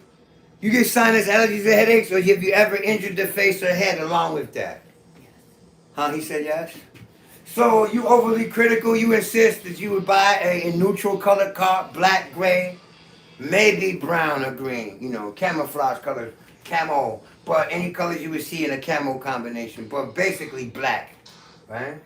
Car is gray. Yeah, there you go. Okay. So you're a Virgo rising, Dave. Very particular, man. You hyper analytical, super critical, cautiously skeptical, scared to have kids until you financially stable. Your friendship criteria is based on your ability to interact socially and like their family. If you can't treat them niggas like you treat your brothers and cousins today, you don't really see them as friends, no matter what you profess, okay? They think you love your job. They think you love your job. You don't. You don't even like being on somebody else's schedule. You don't even appreciate the fact you have to get the fuck up for another first person, right? And then when we get to examining consciously and openly how much money you make off the money you make for them, you really want to be self-employed, man. Okay, there you go, short. Right? Something short for you. Just off the broken arm. You see that? I didn't get a birthday. Did he give his birthday? I did not give a birthday. See, that's why I call my method Cozmophyzix. Because to get some really apparent shit that we don't really need your birth date or your birth time. You let me know what your injuries are. Every sign has a set of injuries, right? Tendency to get injured. So if you got the neutral colored car with the injured left hand, then there's injury to the face or head too. Or discomfort with the face or head, like sinus allergies, headaches, or earaches to the left ear, all right? And then you got to understand you progress. And when anything moves over your Mars degree, there's an injury. But in your case, Scorpio, which says injury and healing process, is on the third cusp, which says left hand. And you said in the door. Doorways is ruled by the third cusp. Legua in the E5. Oh shit, my phone is running out of battery, so how do I deal with this? I'll give you mine. He's in Aquarius. His birthday is 1/24/82. Alright, I'll just deal with the Aquarius part, because I'm gonna move on. Like I wanna hit as many people as I can. I'm starting to sweat uncomfortably here. Right? And I knew this shit was gonna turn into here. Let me get your phone. Yeah. Can you lock this thing on here without me keep knocking it down? No. Because as I scroll, I accidentally knock it down, and I still don't know how to. Where's my glasses? Thank you. Still don't know. And pardon y'all, if I leave here tonight and I don't get somebody, I said at the beginning of this show to call me between 1 and 7 p.m. Eastern Standard Time, and I'll give you a 5-minute sample. That's where I prefer it the most anyway. To be honest with y'all, this show is an advertisement gimmick, to put on display my skills and to inspire other people to get into this craft, man. You ain't got to get it all overnight. I've been doing this shit all my life, and I'm still studying method and planets and all that. Oh, this is way beyond where I was. What's the science with that? No, here. Oh, that's just loading low. Yeah, but that was like 20 minutes ago. Don't worry, they're getting every signal connected. All right. No, I want to be sure. I don't want to be sitting here in vain. No. Doing shit in vain, wasting my time. You're fine. And their time. All right. Why does the 9th house represent father and car? Why not the 3rd house? Oh, it does sometimes. Sometimes it does. It depends on what you're using the car for. The 3rd house is not your father, not traditionally. It's the disciplining parent. It's the father. God damn. It's the father. Why? I didn't write the roads to astrology. But because the 9th house is journeys. I can't stand this marker. Trash that motherfucker. Okay. The 9th place deals with distance. It deals with journeys. Okay? And so you're gonna use a car, man, to go on a goddamn journey. Or you're gonna use a motor vehicle, which a plane or a bus. Or Sagittarius, because of its Sagittarian nature, the man on the horse, not the centaur. That's how the Greeks conceptualize it. But it's the man on the horse. Or the man on the elephant. The man using a vehicle for long distance travel. So we use cars for long distance travel. The 3rd place would be a skateboard, a bike. See, because you ain't gonna get on your bike typically and drive and ride from New York to Miami. Okay, when I say bike, I mean bicycle that you pedal. You rather get on a bus, a plane, or a car to do that, right? So typically the 9th house deals with long journeys. The 3rd house deals with short journeys. So you can walk on a short journey. You don't even need a vehicle. So this is why the 9th place represents that logistically. And not the 3rd. And the father is both the 10th place and the 9th place. Okay? In your younger years, or the first impression of the father is described by the 9th house. And the 10th house describes the the father's property, or what the father evolves to. It points to both of those things. So both of those places, the 9th and the 10th, this red don't work very well either. What's that do with the blue? Somewhere around here. Right? Two absent-minded ass shit. That's right, tear my shit up. Just fuck my hard drive. Right? Alright, yeah, all of these are old. The ones I had was the freshest ones. I hope this works. Yeah, I can't do this phone thing, man. Can you read the questions to me? Sure. That would be Think so. way more. Okay, I got a brand new marker here. Give me a second to get this together. I'm trying to show y'all the difference between the 9th and the 10th house. I can't stand when this happens. Here it goes, right in my face. Snakey that bit me, alright? And the 10th place deals with what the father evolves to, becomes, or owns. So how he treats you, because this is what treatment from the father, what you get from the father. So both of these places describe the father, but this place describes the father in Vedic astrology, and I saw that it applies to the 9th cusp everywhere. So I started using it when in the early 90s, I started looking at Vimsotari and Vedic nomenclature.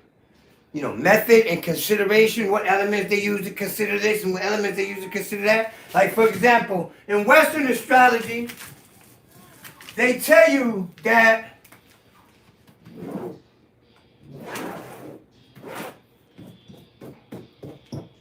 the 3rd place represents siblings. Siblings and neighbors. This is what you see in most books. Right? And they tell you that the 11th place represents honorable acquaintances, right?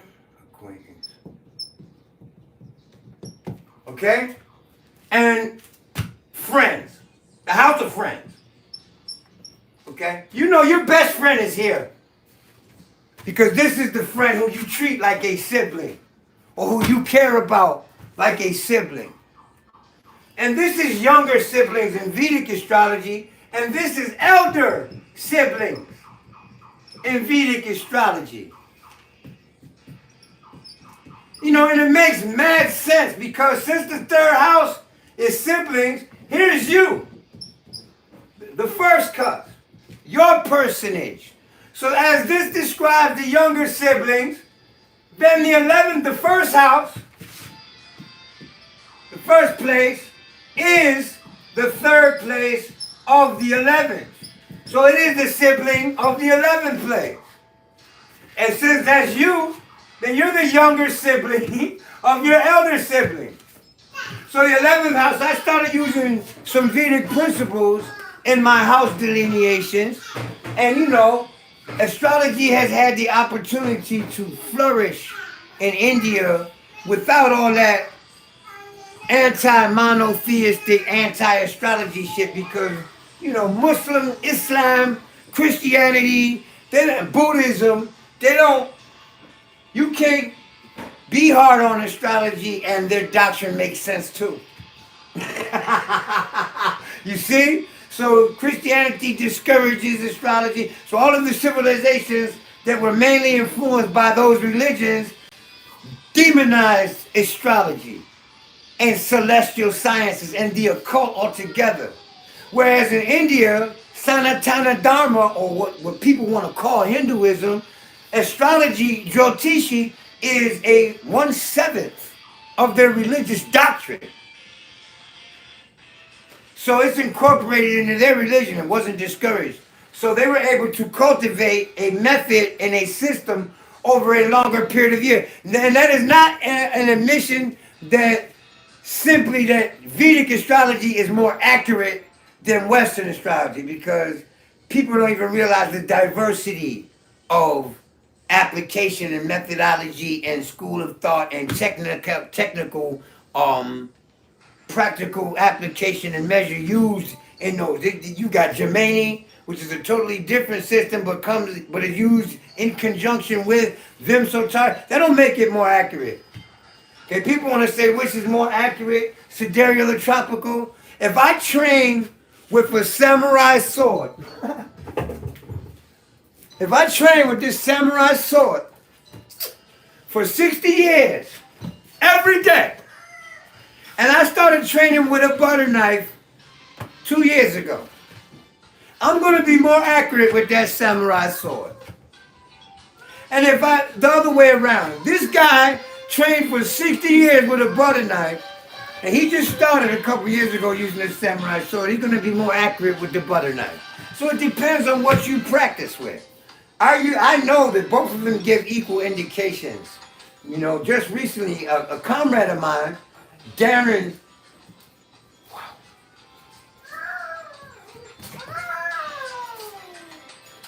oh man, why can't I think of his last name? I know he'd be mad as shit too. Darren Lamont. He's another astrologer coming out of St. Louis. For years he used tropical and he moved to the sidereal, and he was like, man, I'm more satisfied with this system. And I asked him why. He thought I was asking because I had a problem with it. I don't have a problem with it. I wanted to know specifically what it was that he experienced that found it more revealing or more suiting to his methodology.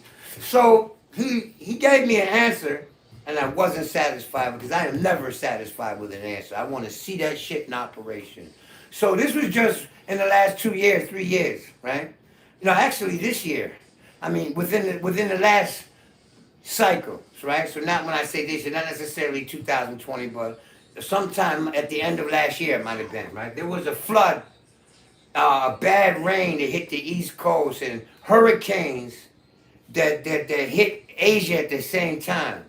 So I looked at the sidereal and the tropical for both situations, and I used the Dwada shaman from both situations. Sidereal, Rahman I used. I didn't use Lahiri, I used Rahman, Ayanamsha. And, you know, in China, Gemini, the air signs in the sidereal chart were prominent. And in the United States, Washington, D.C. flooded, right? There was water in the street. It was almost knee deep in certain places downtown D.C., okay? So, and you know, all the sewage was overflowing. And when I did the chart for Washington, D.C., tropical cancer was rising and sidereal cancer was rising. Different Dwadashamas though, right? And when I did it for China, an air sign was rising, Gemini was rising in both, and the other motions were in air signs as opposed to water signs. Now, you know what's so fascinating about that? Because I said to him, look, Darren, I don't see what the fuck you're talking about, Chan. I need you to show me what you're talking about. And he said, well, what did you do? And I told him. He said, man, there were hurricanes and tornadoes over there in Asia, where it was rainfall over here. And that right there shut me up. So, in other words, the sidereal system is like using the metric system because it belongs to the moon. Okay? When you talk about Vedic astrology and the sidereal measure, they are measuring the moon in its 360-degree ambit. They're not talking about the sun. And in tropical astrology, they are talking about the sun in its declinations and in its 360-degree ambit. So you're using totally two different elements to point to the same thing. It's like using the King's English measure and the metric system. So I say 1 inch and you say 2.5 centimeters. And you're going to argue with me that 2.5 centimeters is more accurate and measured than 1 inch? When 1 inch is 2.5 centimeters and 2.5 centimeters is an inch? And if I measure my doorway with a metric stick and measure my doorway with a yardstick, that doorway doesn't get any bigger or smaller. Do you understand? So You can't say Vedic is more, nakshatras are more accurate. You have trained yourself to use nakshatras, and thus your analysis and decoding of those stations from whichever system is more accurate than that system, because this is the one you use the most. Which eyeball do you like the best, the left one or the right one? You got a favorite eyeball? That's how I see it. We're using both systems to see the same reality. Like both of your eyeballs, both of my eyeballs are looking at this camera. So, you know, who am I to debate? Well, my right eye is more valid than my left eye? Come on.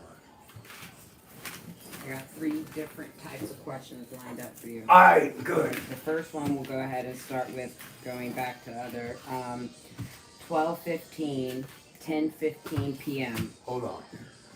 This is December 15th? Yes, 78. 10:15 p.m. This is Audrey. It's a female. Yes, sir. All right, do we have a location? Chicago. See, that person is up on the 42nd parallel, which is totally different than a person born at the exact day, same day, at the exact same time in Dallas, Texas, or Miami, Florida.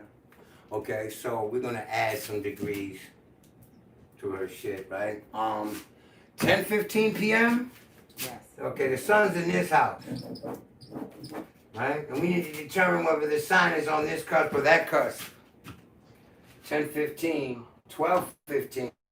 Oh no, this sign is here on the 4th cusp, and this is Sagittarius, right? Mm-hmm. So yeah. All right. So ask this person. That's Virgo rising. Ask this person, do they get sinus allergies, headaches, earaches in the left ear? Have they ever experienced anything like that? I need a yes or no. Please make it snappy. Brothers is busting at me. You dig? No time to do your hair, baby. Brothers is busting at me. Beats and bullets past me. What's next? Did they answer? No, not yet. Come on, man. Y'all gotta be. If you ask the question. Left ear ringing. There you go. But is there any pain in the head, face? Headaches Yeah, okay. All right. So this person is a Virgo rising. I just read 2 Virgos. You know, I'm gonna repeat myself. And because Virgo is my 3rd house, I'm gonna get more communication from Virgos than anybody else. You can actually rewind this tape and listen to what I said about the Virgos. But this person here is insecure about having children without any financial security, right? Because this is the house of children, right? And they got the sign of security there, right? Then they got the sign of children, right? And the place of insecurities. So this person wants stability and security in order to have children, because there's a concern and insecurity with children before security is having, right? It is had, all right? They got trust issues in relationships, man. Their first relationship resulted in heartbreak. The person was older than them or more business oriented, okay, or more experienced. I believe the person was older than they were. And they feel like they were taken advantage of. Jupiter is being taken advantage of. It's the ruler of Pisces, whether you had Pisces there or not. So that goes with that tendency. And because you were naive, Pisces, because you didn't know no better, this person was able to take advantage. So that's resulted in heartbreak. As a result of that relationship, this person now has security issues with love, right? And trust issues when it comes to commitment. Okay? That's just for all Virgo rising. There goes a general ass read for you that I have never seen a true Virgo rising deny. Why do I say Virgo rising is going to pick the neutral color car? Right? This is the car right here. Because the sign is here. Taurus deals with the forest. So, imagine yourself in the thick ass woods. Right? Trees every fucking where. You got moss, you know, the leaves on the trees, the bark, the stones, right? The sky through the trees. All those colors you see in that setting is Taurus. So these people, Virgo rising, no matter where the sun is in this chart, no matter what house the sun is in, you got Taurus in the place of vehicle. They're going to be having forest colors or camel colors in their vehicle. That's if they get to choose the color. Now, planets will alter that shit. So let's say they had Mars there. So I'd have had somebody say to me today, no man, red is my favorite color, though I believe them to be a Virgo rising. Because of Mars's place. Or actually they are Leo, Sun. So the ninth house of Leo is Aries, and Aries is red. So that's the reason why more Leos and Leo risings like red colors. That's where I get that from, y'all. Okay? People want to be so fascinated with the most simplistic shit. Your next question. Hold on, let me get this board ready. Alright, did I answer her question? Did I give her what she wanted? Was she satisfied with that? Yes, and a couple of other Virgos also, yes. Yeah, see? So you know the Virgo rising asked me the same thing. They're getting the same thing because this is my typical.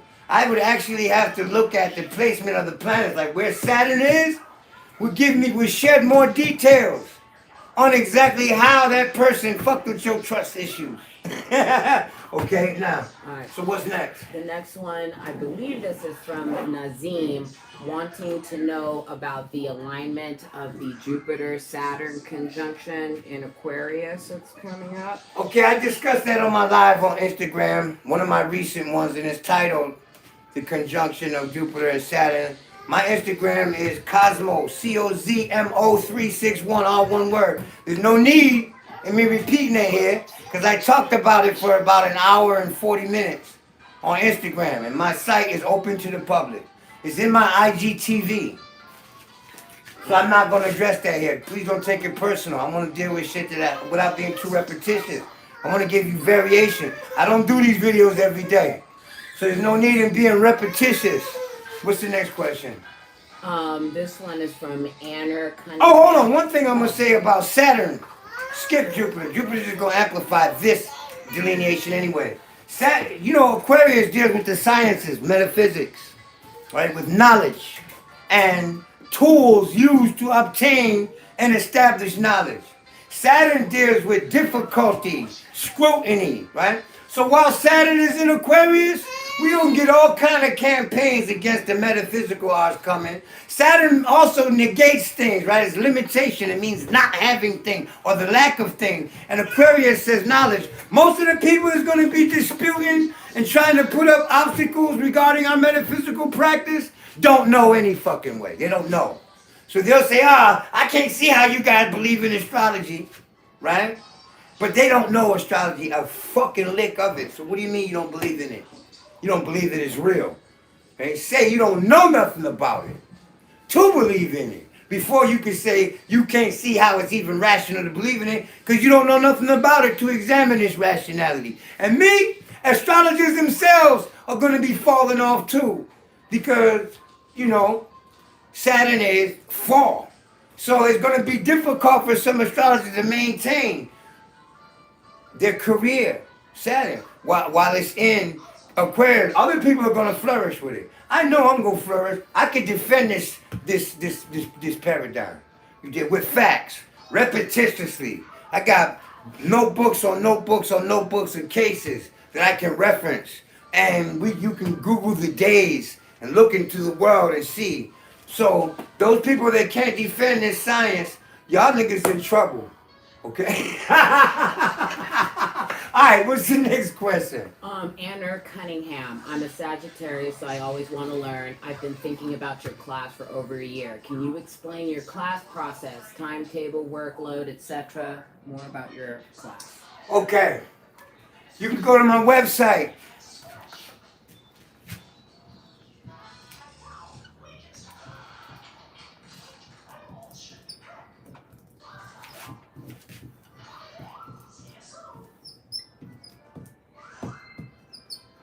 Can you see that on the screen? It's pinned in your chat. Okay, very well. You can go there, you go to products or shop, and you'll come to a window that has 4 illustrations in it. The illustrations have prices in them.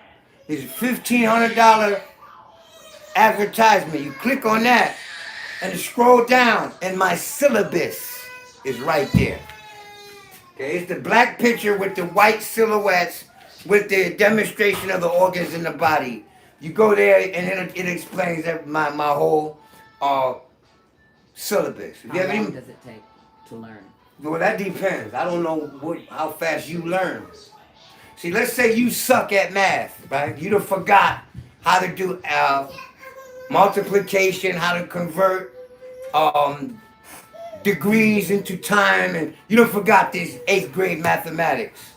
Right? Some people come to me, yeah, I can divide, I can ask the check, and then when I ask them to do it, they can't, because they done forgot. I don't have no patience for that, right? I'm not a math teacher. So if you have to go get your aptitude in basic arithmetic up. If you have to do that, it's gonna take longer. I've also had, I've had students that have been my students for years, and I've had students that have been my students for a matter of 5 or 6 months. I intend on conveying all that information in a 5-month period. Okay? But that is a person who has stayed up on their mathematical acumen over the years. If you have to work on the math and you have trouble conceptualizing mathematically, then it's going to take you longer. So, but I expect, I hope we could do it in 5 months. You get my method in 5 months. You'll be studying astrology for the rest of your life, no matter what I impart to you. All right? Okay, next one. All right. Let's go. I told them the price, I told them the time, right? Oh, let me expand a little bit. My approach is from the, I'm a predictive astrologer. So I'm teaching predictive method, measure, and method. You got psychological astrologers that all they deal with is the psychological. That's not me. That's not what I'm teaching. So if that's what you want to learn, you need to find somebody that's teaching that. I am teaching predictive astrology.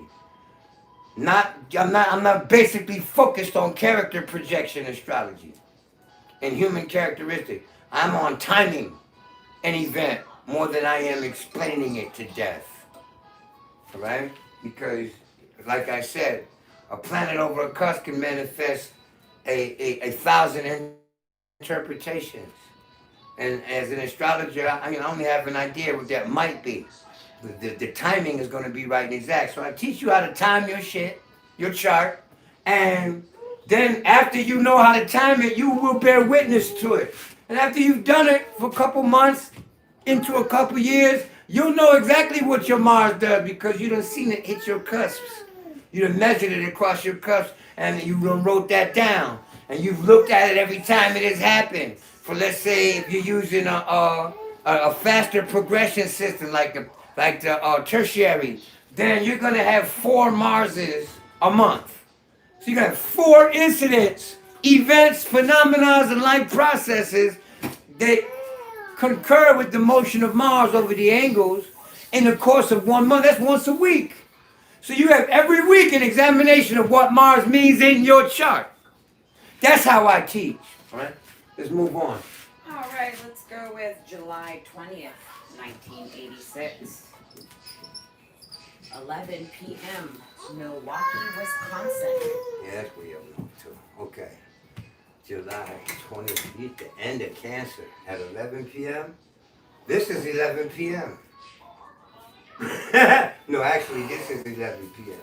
But in Milwaukee, this is going to be about 11 p.m. So the sun is going to be here. That sign is on the 4th cusp. And this is Cancer, right?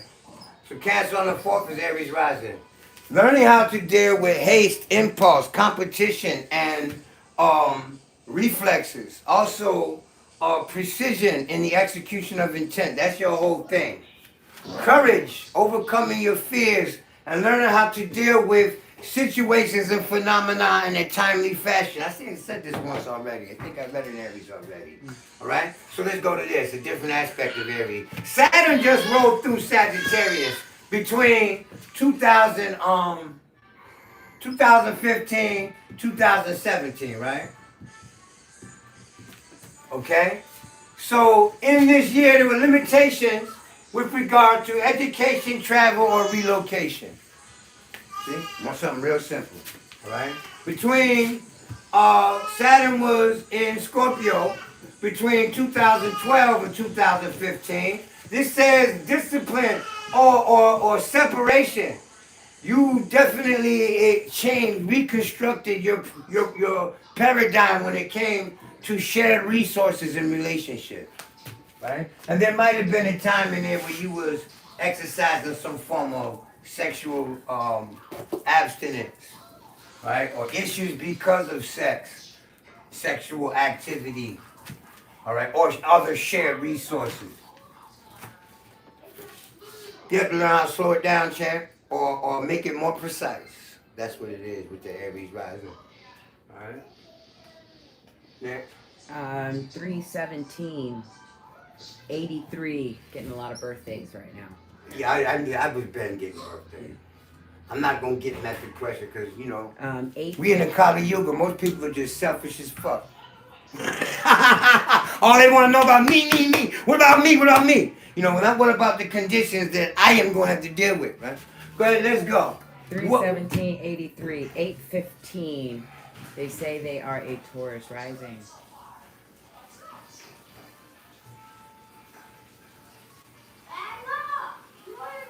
Three 17. March 17th is Pisces. 3/17/83. 8/15. Taurus. AM or PM? There was, I believe this is AM. It may be. I don't know. It could be a typo or AM. Let me see if there was. Now, this is geometrically impossible. Yes, AM. This is geometrically impossible. You know, 8 a.m., even in daylight savings time, the sun is going to be like in this area, okay? So it's going to end, 3/17 is the end of Aries, right? No, it isn't even the end of Pisces. So the end of Pisces is in this area. That means the end of Aries got to be here. I don't know how you were Taurus rising, so let me check and see.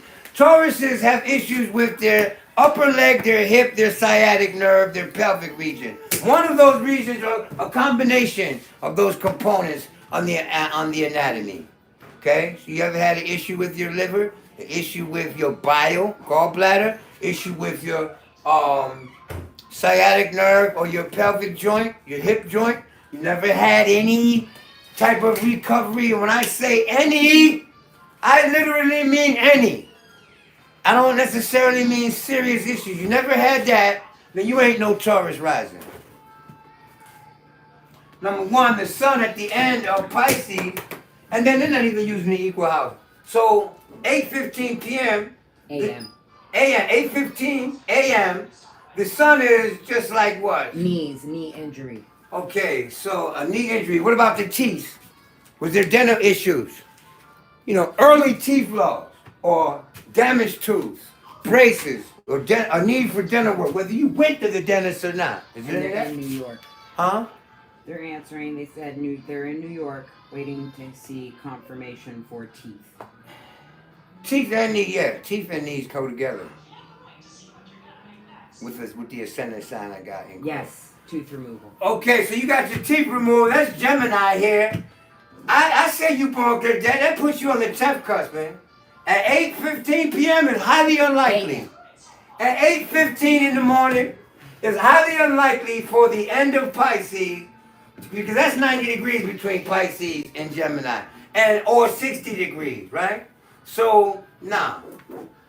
I'm not going with that time of birth. I'm going to give you a Gemini rising read, right? Not a Taurus read. So, information junkie, you know, you are private about your financial affairs.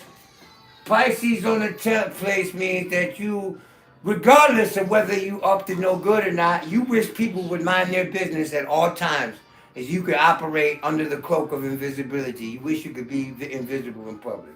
Or you just wish people would let you operate in solitude. Okay? Your friendships are based on crisis. You measure the degree of the veracity of a friendship by their willingness to support you in danger or crisis. If they're not willing to do that, you really don't look at them as friends, because friends stand by each other no matter what, according to them, right? Also, a tendency when you're younger to refrigerator raid. You dig? To hit that refrigerator up, or to eat in the middle of the night, or to eat in bed. All right? One of your siblings, cousins, neighbors, or your bestie, okay? any one of those people, relationships, these people are like very dramatic, or they require a lot of attention, or they're very creative, or all the above. Your mother shaped, your nurturing parent shaped your work ethic too.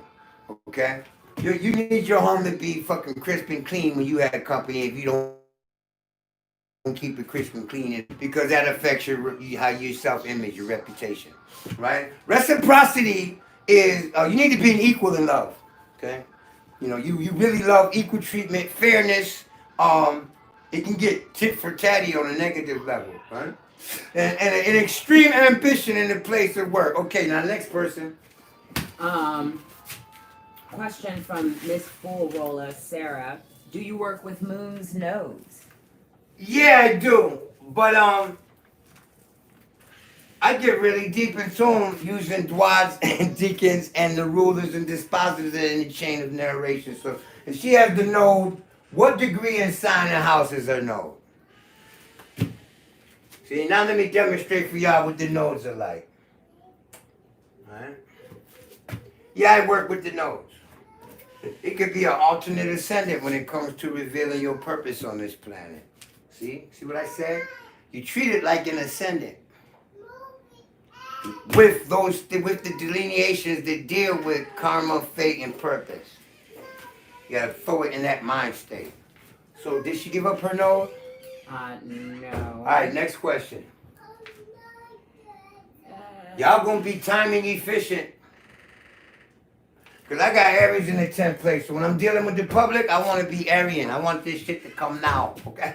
Okay, Jessica Bailey, 4/25, 1993. Oh, baby. That's 5 degrees Taurus. Alright. 7:24 p.m. 7:24 p.m. That's 6th house. Taurus in the 6th at 5 degrees. It might be on the 7th. No, it's on the 6th cusp. Right? Taurus in the 6th. What does that equal? That equals Sagittarius ascendant. Right? With your exploratory, overindulgent, wanting to be optimistic even when it's irrational, to be so forever a student, whether you got $1 million or whether you're broke, you always down to learn something new or explore some new area geographically. She said she thought she was a Scorpio rising. Okay, well now let's deal with the anatomy. You had trouble with your lungs? Or because Scorpio at the ascendant equals Gemini in the 8th place. So you injured your arms, your lungs. In other words, you had some health recovery issue with the arms and lungs? Yes. Okay, so all right, kill the Sag part. Oops! Kill that, right? So you're a Taurus, that's a 7th house Taurus. Okay? Scorpio rising. Jesus, man. Come here. You're not gonna be quiet, are you? Say hello to everybody in the world that's watching this. Say hi. Hi. Look right there and say hi. Say hi. Yeah, you say hi? This is my heart right here. Okay? Now you got the attention you want. You got the attention. Right? Okay, can I put you down? Okay. Alright. You gonna be quiet? You gonna be quiet for me? No. I know you ain't. No, she said no. And you know she knows the difference between yes and no. So when she says no, that's the fuck she means. She not having it. She don't care. Okay. So Scorpio rising. Good God. You are here now to deal with your desire nature.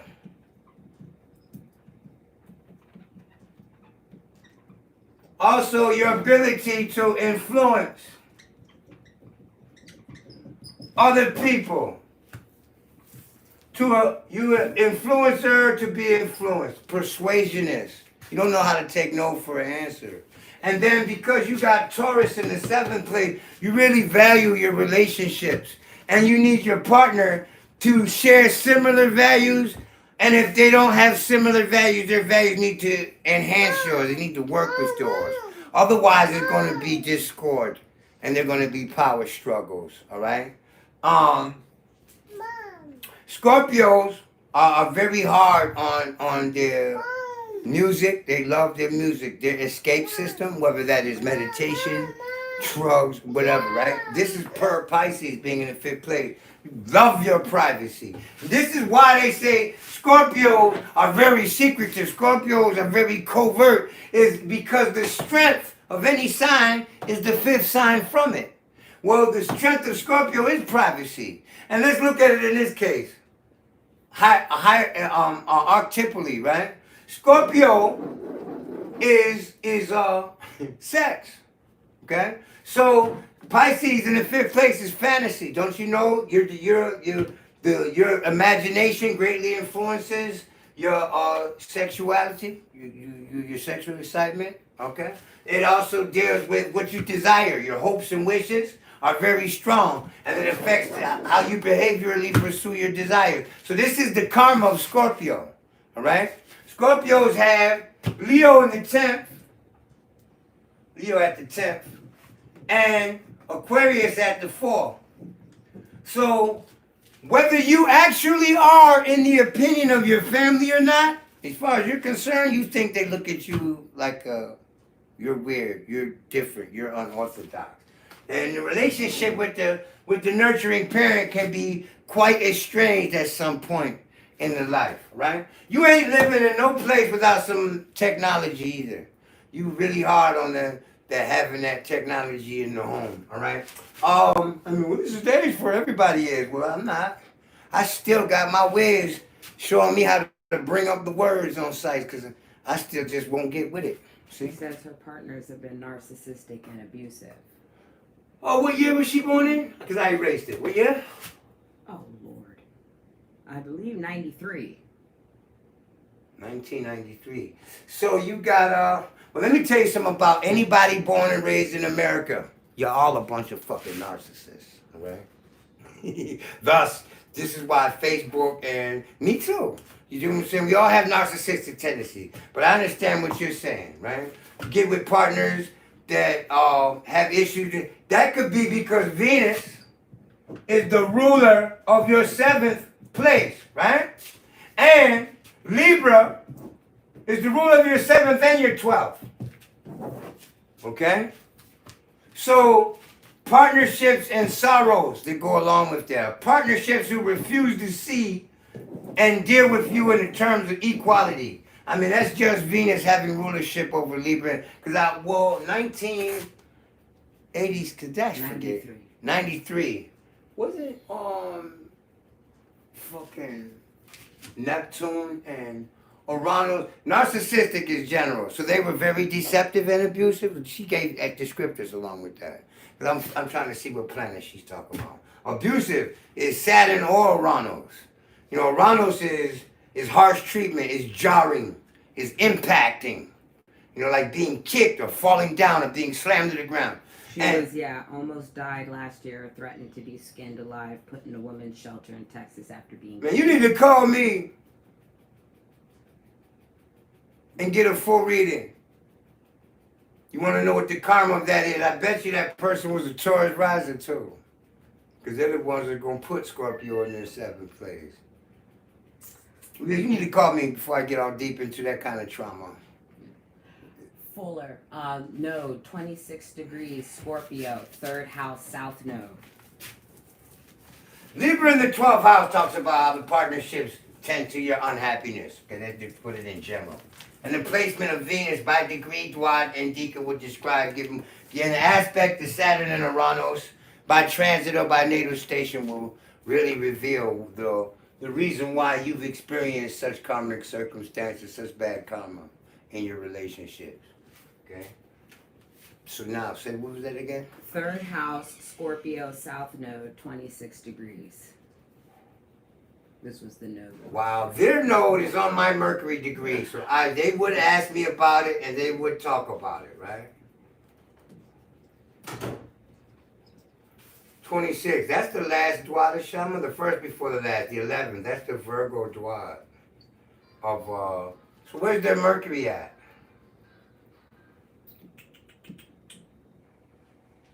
The chat delays, so you have to give it like 2-3 seconds. Alright, I'm gonna take 2 or 3 seconds too. Y'all gotta give me 5 minutes. I'm gonna come back to this. And I need to know what degree Mercury is in. What degree sign of house Mercury is? Because it's in a dwarf that is ruled by Mercury. It's in the 11th dwarf. Because from 25 to 27 and a half Scorpio is the Virgo dwarf Shama. Okay? Virgo dwarf. So I need to know their Mercury too. Then I can elaborate more on that node. But y'all gotta give me 5 minutes intermission.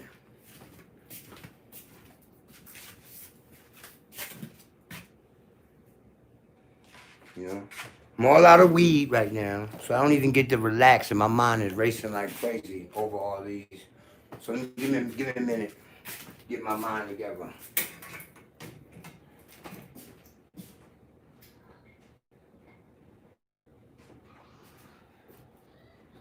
And if she puts her Mercury in there, make sure you grab it before. It scrolls, yes. Yeah. I'm waiting. Degree, sign, and house. Got it.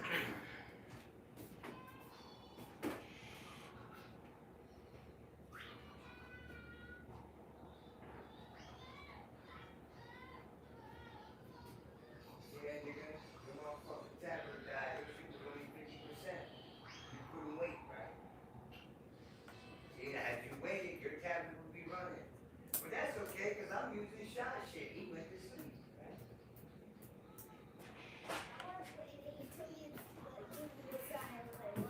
What time is it?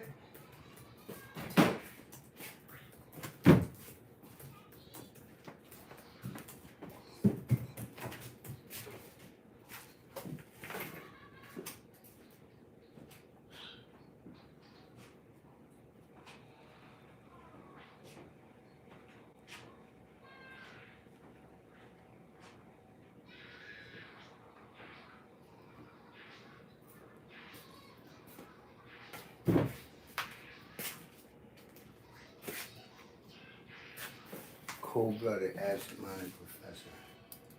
You need to use the bathroom. Get some water. You know, because all. Yeah, I don't need to use the bathroom. Okay, well, drink some water. How about apple juice? Do I have your permission to drink apple juice? You have my permission to hydrate yourself. By any means necessary, I have to use water, or you'll beat me up. Don't encourage me. Sounds fun. You promised to beat me with a wet towel. You're gonna beat me up, do it with a wet towel. They can't hear me, right? I'm on mute, right? No. God, really? So they get to hear how I play with my wife. Okay. Shit, this real life. Nigga, you know you're supposed to put me on mute. I'm thinking I'm on mute and talking shit. You want me to put you on mute now? Yeah. Until I'm ready to come back.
Ready? Saturn conjunct Mercury. Saturn conjunct Mercury in Pisces at 22 degrees. Okay, I need some minutes on this 22 degree.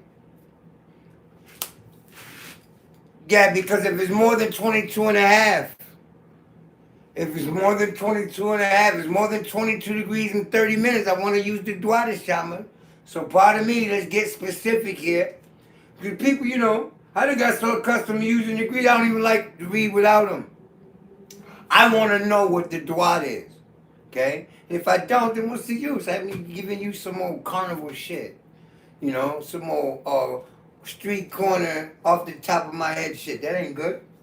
I want to give you a real read, a real analysis, even if I'm not be able to look at everything. Boy, Mercury conjunct Saturn? It's retrograde too, Mercury. Okay, Mercury's retrograde. Okay, is it more than 22 and a half degrees? In other words, more than 22 degrees? 58 minutes. Yeah, so Saturn is 33. so it's past. It's past 58 minutes. It's past 22 and a half, see? Now, that's a totally different. It's brand new in the next Dwad. In the 10th. And the 10th of Pisces is Sag. Cha-cha-da. Is the Sag Dwad. Okay, I hope she still got her chart. Where's Jupiter at? Yeah. Where's Jupiter? Because we read in the nodes. And just the node in Scorpio is like, you gotta learn how to deal with regenerating shit. Well, regenerating what? It's in the 10th. Jupiter's in the 10th place. Okay. What sign? The 10th house of Virgo. Yeah, I don't want to hear that. Yeah. It's not. Gemini. Yeah, okay. It's in Gemini. And what's the degree and minute?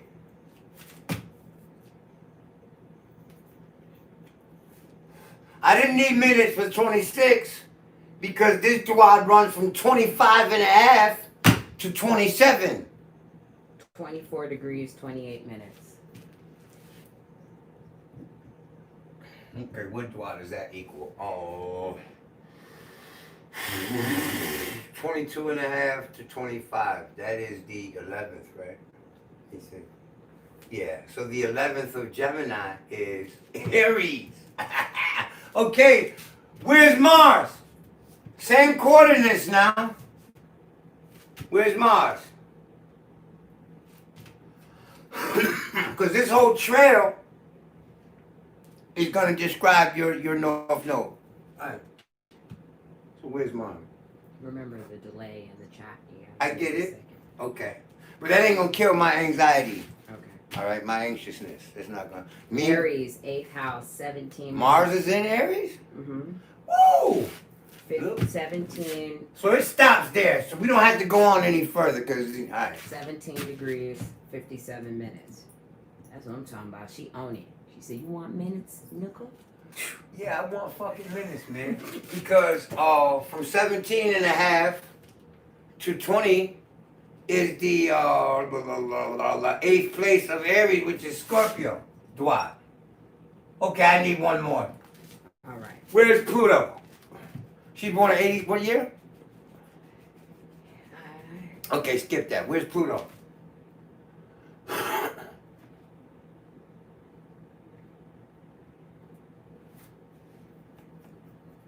She's in a Mars return, man. Right now. So where's Pluto? That's when I use transits, when the shit is right there, when it's conjuncting or forming a perfect aspect. Virgo, 16 degrees, 33 minutes. Pluto's in Virgo? But they were born in the 60s? Yeah, there's people born close to me. 66? 66. Yeah, okay. See? This is why somebody asked me about an ephemeris earlier. So I don't need to run to no motherfucking ephemeris. Not all the time, right? So, yeah, this person born in my era. You know I'm not going to give you the raw here on national YouTube, right? On global YouTube. Because there's going to be some shit that's involved in this that you really don't want people to know about. Dead ass. Private about your relationships, too. Alright, so, it's in Pluto, it's in Virgo. 1633. And the ascendant, god damn. which takes me right back to Mercury, and the whole train starts all over again. You see that loop? So 16 degrees, how many minutes? 33. 16, okay, well, it really don't matter, right? Because 16 degrees is in between 15 and 17 and a half. So this is in the Taurus Taurus Dwat. Well, then I can't even stop. Where is, where is Venus?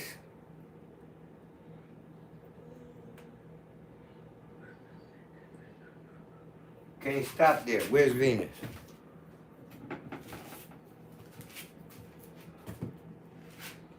I want to do this shit linearly too, so while she's doing that, I can write this out. We getting a special.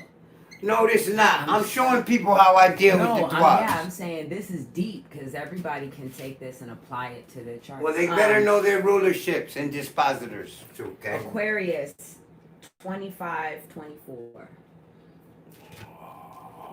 Venus in Aquarius, 25, 24.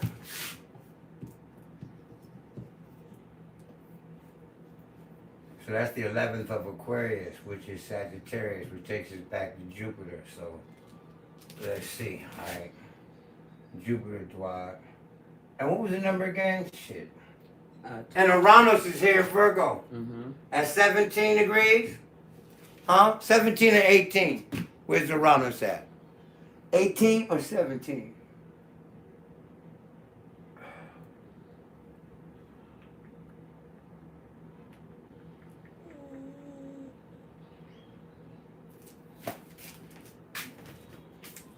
$16.33. Damn! Conjunctive? Oh, okay, well, I knew it was right there. So then that just brings it full circle. Okay, I think that's good enough right there. Now let me put this linear, right? The North Node is in Scorpio, equals, it's in the Virgo, Dwadashama, which equals Mercury, which is conjunct Saturn. Man, you have serious trust issues in relationships, man. This also speaks to the father and the way he communicates, his potential addiction or illness, all right? As well as your partner's potential addiction or illness, okay? This also speaks to the elder brother, elder cousins, to the father's siblings, all right? So your purpose on this planet, it deals with how you mentally process the transformation that occurred in these people's lives, as well as the death of some of these folks, the permanent changes that they made, right? And I took the chain of dispositors through dwarfs. I didn't take the chain of dispositors through the signs. I'm thinking here subdivision, right? All right. So, in Pisces, man, you fucked up a relationship, man, on some deceitful shit? You experienced a divorce, champ? You, the Virgo, indicated by your ruler, Mercury, experienced separation in your relationship because of trust issues. So either you quit them because they were deceitful or addictive, or they quit you because of deceit and fidelity issues, right? Right? And learning how to cope with that and deal with the transformative, you have to make transformations in your life. North Node and Scorpio, you have to start all over too. You lost some shit, some property or some status when that occurred. So what else? Saturn is in the Sagittarius Dwadashama. There's a lot of big explanations. This also affects your brethren. This also goes back to Mercury and say, look at this. Gemini in the 10th is just like Mercury conjunct Saturn. So there's an echo here, right? The communication, you got caught, man. She found out through your phone, or you found out about their misdoings through the phone. This is affect your purpose in so much as you learning how to have to deal with the transformational results, how your life transformed as a result of that separation. Yes. Are they giving me confirmation for Yes. this? Divorced, husband disappeared. Oh, okay. Wow. All right. And she's an only child. Okay, but so what? You got brethren, whether they're your biological or not. Astrologically, I explained this earlier. your brothers and sisters, if you don't have any biologicals, are your cousins, the people you grew up around, your bestie, the people that you know, your best friends, your closest relationships. Scorpio people and Scorpio risings. Sexually abused by father. Oh, wow. Yeah, well, look at this. Because the rules, they got Neptune here, Scorpio too. Right? I know. 66, Neptune and Scorpio. So, yeah, so that gave you trust issues with men all across the board. And you had to learn how to deal with that. Overcome some fears of dealing with that and some severe, extreme insecurities and trust issues in relationships because of what your pops did. The fact they said that shit in public, I salute your ass. Yeah, Okay. Neptune is conjunct the South Node. Yep. Yeah. Okay. So, wow. All right. Is that enough? I mean, I don't need to go. I don't want to spend. I already spent enough time compiling this. I just wanted to show y'all how I treat it. Because the question was, do I do it? Right? So this is how I do it. All right? I don't want to go too much further into that. You know, y'all they got heavy trauma. Even if you don't mind talking about it in a public forum, I do. I don't like talking about it in a public forum. Because I don't hear you. So I don't know when I'm going too deep. I don't know how to gauge myself in that. And I want to feel comfortable expressing what I think about it too. All right? Nazim says, see, he knew that and tried to keep it private because you said it at the beginning. When you said you don't want me to do that. Yeah. Yeah. I had some idea, okay? I'm not going to be one of them astrologers to be like, yeah, I knew that anyway. No, I had some idea, you know. And then, you know, so you were tolerant of abuse in relationships, I'll say that much. Because you went through that, what you got in your relationships that was similar to it, you were tolerant to it. You were tolerant because you went through it as a kid, so it was really in your mind, like, shit, I went through this before, I can handle this some more. But, you know, hopefully you transform the way you look at yourself. And between 2012 and 2015 was the most recent hyper development with regard to that insecurity, that fear, or that psychological consequence. Okay? Let's move on. Because Saturn went through Scorpio. And when Saturn went through Scorpio, it kind of like revived that evolutionary process to some extent, even if it was just mental. You started to deal with it psychologically. All right, what's the next one? Okay. Question. Working on it. I better be glad my Wiz is reading, see, because I'm a lot more picky. I pick the questions that I like to answer, as opposed to whatever question comes. Right? Yeah, you're lucky because I just throw my finger down. But it would help if some people can, because I know we have new people that are jumping in. So just really quickly as an intermission. 1, drop your birth date and time of birth and location. 2, if you have any childhood ailments, injuries, sicknesses before the puberty, and it doesn't matter how slight, whether you went to the hospital for it or not, have that ready because he's going to ask for confirmation. Be on your keyboard if you hear your time of birth or name mentioned because you see how quick this is going to go. And you may have to repeat yourself because the scrolling of the chat goes quickly. So if I miss stuff, pardon me. All right. Let's just go straight to the bottom. Let's start with Divine B. 4, 6, 83. Oh, look at all these Aries and Tauruses assaulting me, man. That Uranus and Taurus in the square. 83. Okay. 5:49. Divine, I need AM or PM. Brooklyn. Alright, they're on the 42nd PM. trailer. 5:49 p. Almost 6 o'clock. And that's Aries. Ask this individual, has he ever experienced sore throats, laryngitis, strep throat, tonsillitis, or earaches in the right ear? Infection or earache in the right ear. Throat and ear issues. Divine B. Yes, all through childhood. Okay, good. That's not good that it happened to you, but good that you know. Good that just good information. Alright, so this person is a Libra rising. 1983. So, damn, it's 4 years after Saturn was in Virgo, right? So Saturn is in Virgo, Libra, Scorpio. They got Saturn in Scorpio? No. Yes. Saturn in Scorpio? I'm pretty sure. Saturn and Scorpio. Yeah, I'm pretty sure. See? So you're not going to use it ephemeris as much if you understand how the planets move and let your chart, your birth chart, you memorize it.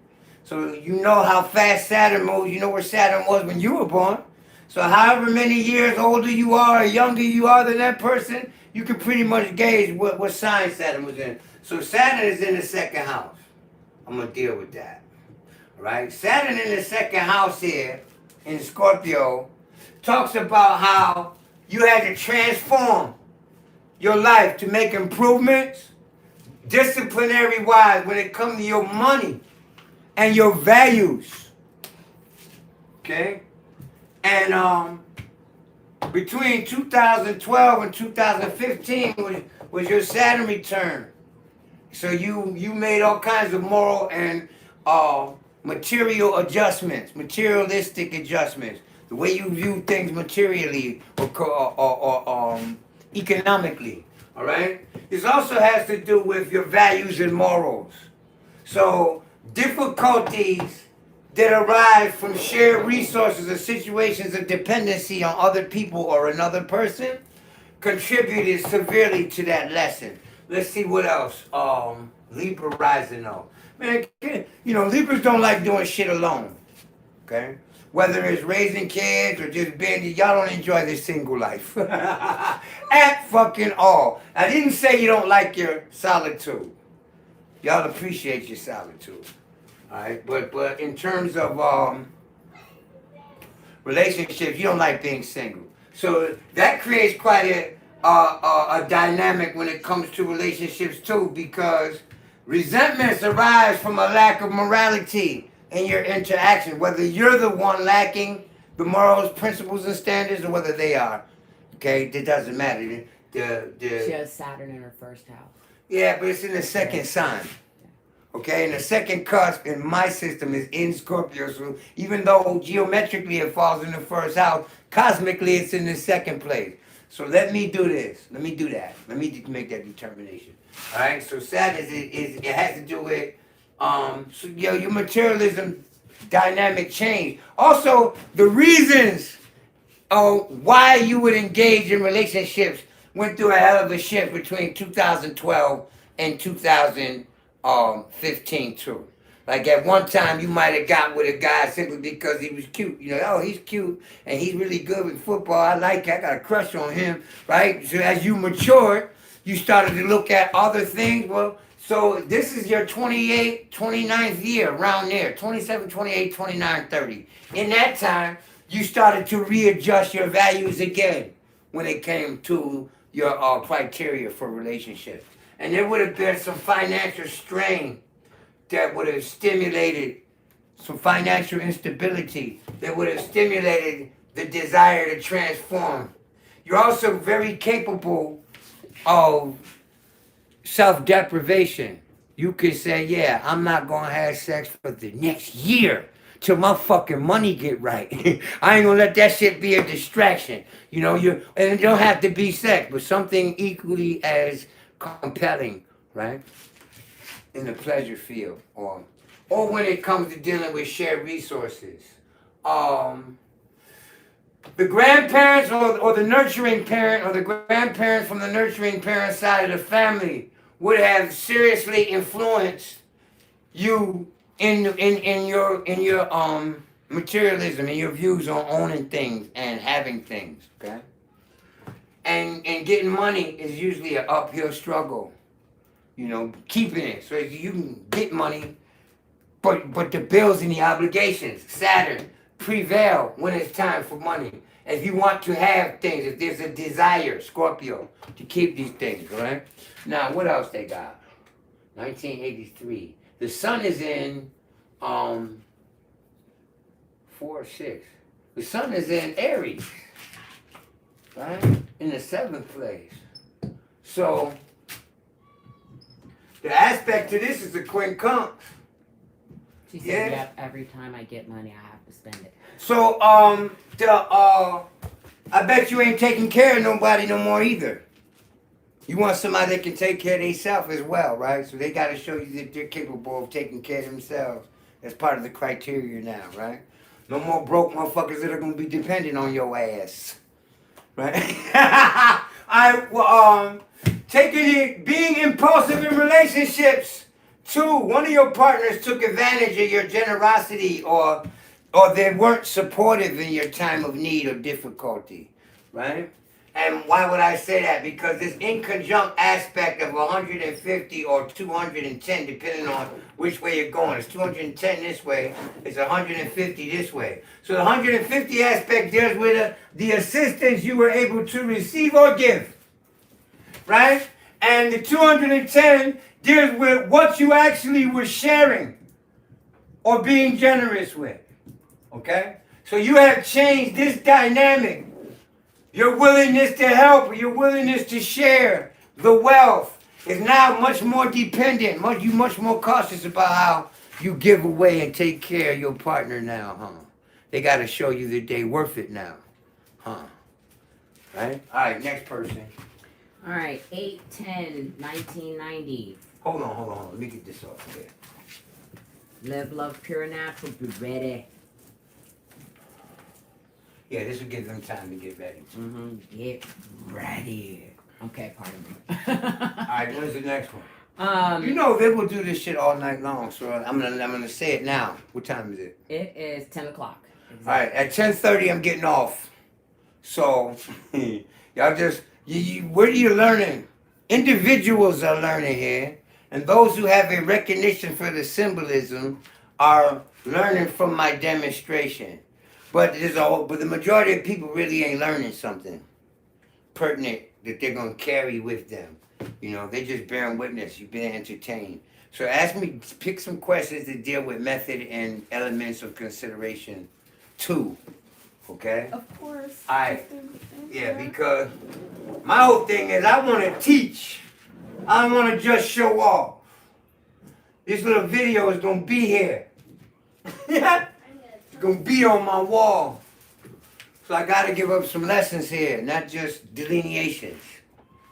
That's All right. 1/10 of astrology in my So book. we'll do this one, and then somebody drop in not a general, but yeah, an overall astrological question. Right. Not a personal astrological delineational question. Okay. All right. Ready? Yeah, I'm ready. 8/10/1990. Oh, it's 10:16 p.m. Leo, what, 19 degrees, Leo? What time? 10:16 p.m. 8/10/90. I forget the time. Say it again. 10:16 p.m. Really, it was 9/16. Daylight saving time was in effect, right? So the sun is about right there. And if that is lesser there, Leo's on the 6th place. Leo on the 6th is Pisces rising. What city was they born in? Live, love, pure, natural, city. Drop your city.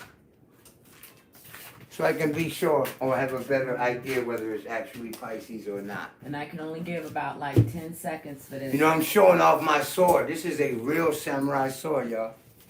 I always wanted one of these when I was a little boy. You can see the wood grain in this folded, hand-forged samurai sword. It's razor sharp.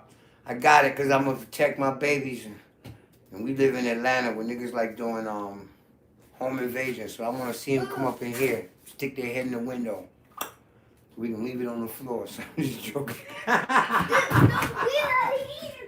Alright. Damn, man, you ain't no threat. You ain't under no. You ain't under.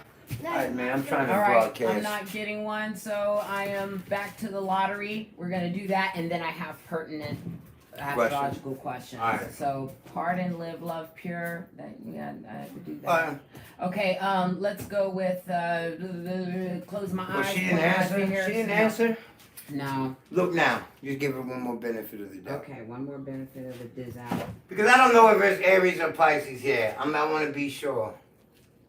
I think Pisces is here. So this here makes this person very spiritually inclined, ultra private, learned all kinds of lessons, very quiet and observational as a child, shy as a child. Because the sun is in Leo, they had to work on being outgoing, being, letting that manifesting that ego because this person here conceals a lot. One of their mottos is, I'll never tell. Pisces rising, right? Overcome your fear of showing yourself at work or dealing with superiors or making people mad at work, thinking that people aren't going to do things for you because of that. All right. I'm gonna be fair. We've had a lot of feminine energy. Let me go ahead and give one to the masculine. We're going to go at Ninth King. Hope you're ready. April 1st. Hold on, I thought there was a No. pertinent astrological question. Yeah, but in there. she missed the birthday one, so I'm giving the birthday one and then the rest of the pertinent ones. That's what I just said. All right. Follow program. Okay, Ninth King, April 1st, 76. Oh, Aries again. Are y'all paying attention to how many Aries is coming at my ass today? Yeah. I went how many in a row, right? What was it? April what? April 1st. 76. I just read somebody April 1st yesterday. I wonder is this the same person? I would not know. 7:52 p.m. All right, it wasn't daylight savings time. Glendale, California. This is a Scorpio rising. Glendale. I wonder how far that is from Palmdale. Alright, I'm just joking. You ain't gotta answer that question. Alright, this is Scorpio rising.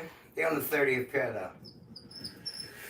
Well, you need to learn how to forgive people when you enthusiastically offer your help.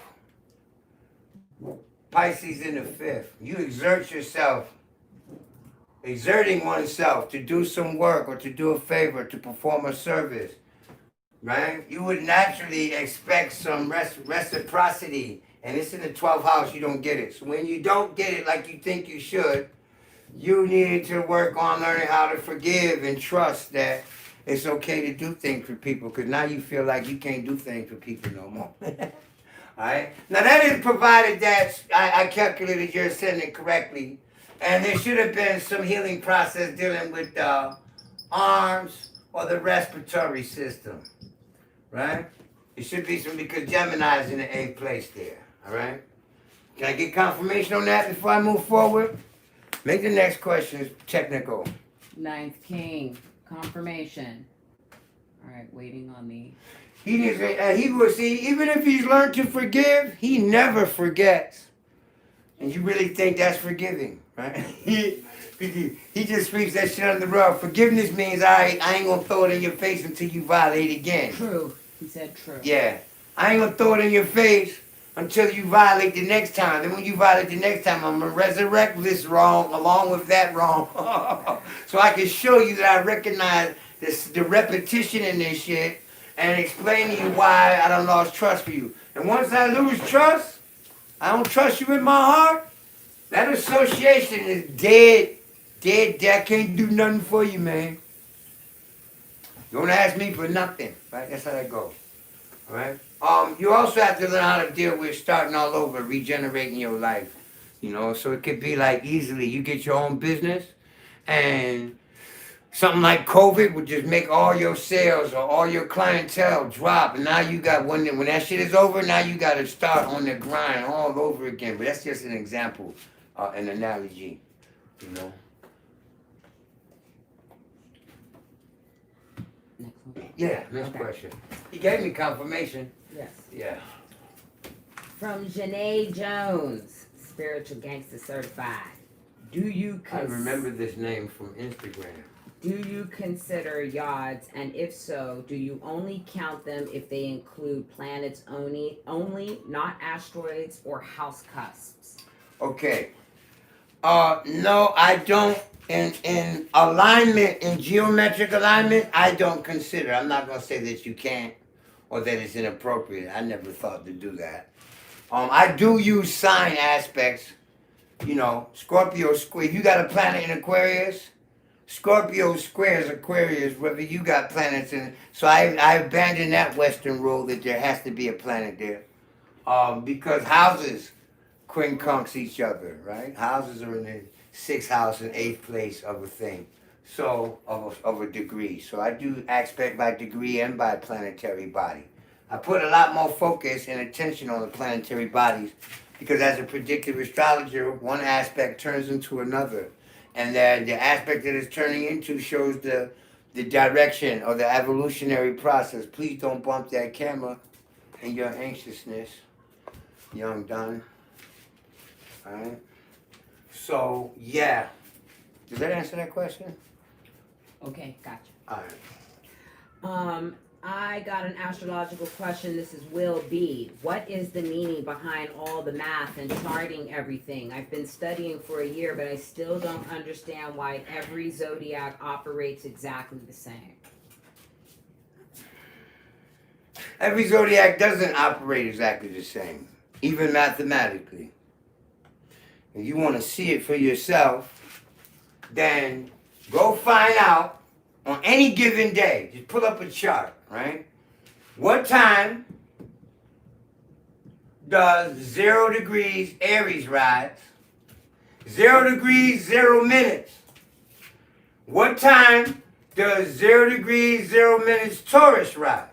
Then see what time Gemini, do the same for Cancer, do the same for Leo, for all 12 signs.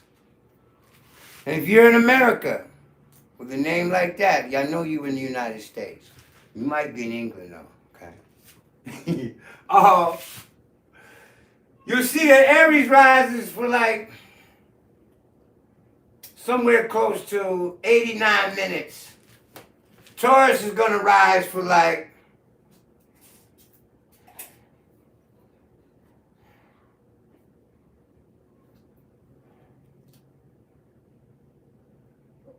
let me think this out. Because I don't have it by heart and it changes by location, right? Taurus rises for like 111 minutes. And it depends on what latitude you're in, right? Gemini rises for like, this ain't even 111. Let's say 108 minutes, okay? When it's 89 minutes there. And Gemini rises for like 111 minutes. Cancer is gonna rise for 149 minutes. Leo may rise for 251 minutes. So because they're all 30 degrees, the sky revolves with the earth actually spins like a ice skater. Whip, then it slow down, right? Then whip, and then slow down. And the whip, it whips through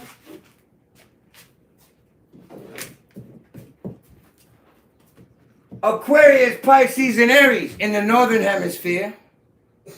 So these signs are signs of fast descent. And it slows down when it gets to Leo, Virgo. Libra is very close to 2 hours or 120 minutes. So it goes back down. So they're not all treated the same. So I don't really understand that question. The purpose for the math is because we are converting a day or a fractal into an entire cycle. Or we're turning a fractal into an entire cycle. So we're taking one day and measuring a year with it. Well, how are you going to do that without math? I would really love to know how you going to predict that. How you going to do that without math? To determine whether this planet is moving faster or slower. How many days does it take to get from the second cusp, right, to the ascendant, which is 30 degrees? Well, you got to be able to know if this sign is rising in 89 minutes, it's not going to take as many days as it's going to take this. Sometimes 251 minutes can equal 40 plus days of real life. And 89 minutes can equal like 18 plus days of real life. And how, if you're not applying math to it, well, how are you really going to apply meaning? That's the purpose with all the math. And then, how you going to do a chart without that date, which is a number, the time, which is a number, and the month, which is a chronological number. You ain't doing no astrology, period, without some math. I hope that answers his question. Next question from Lord have mercy if I mispronounce anybody's name on your Vinay.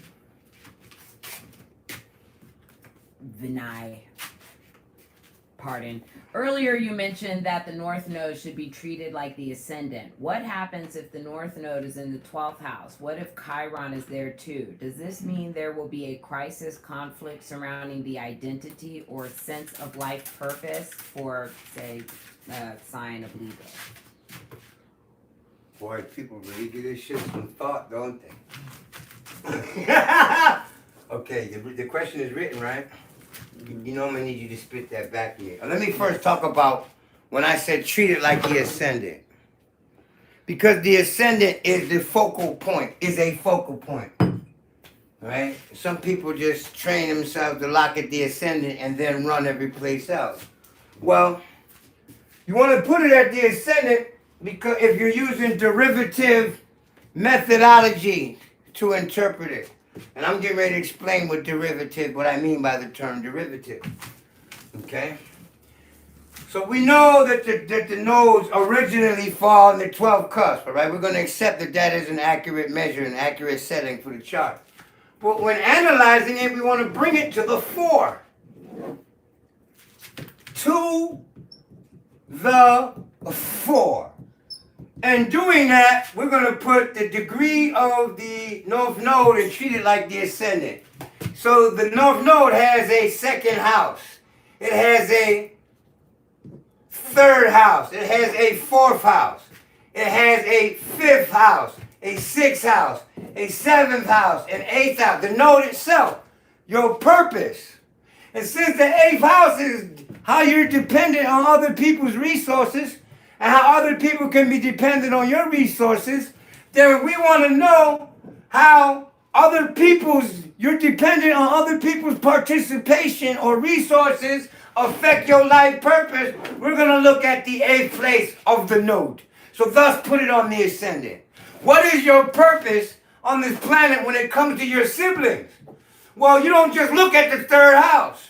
You're going to look at the 3rd house of the node. So this is why I say put it at the ascendant.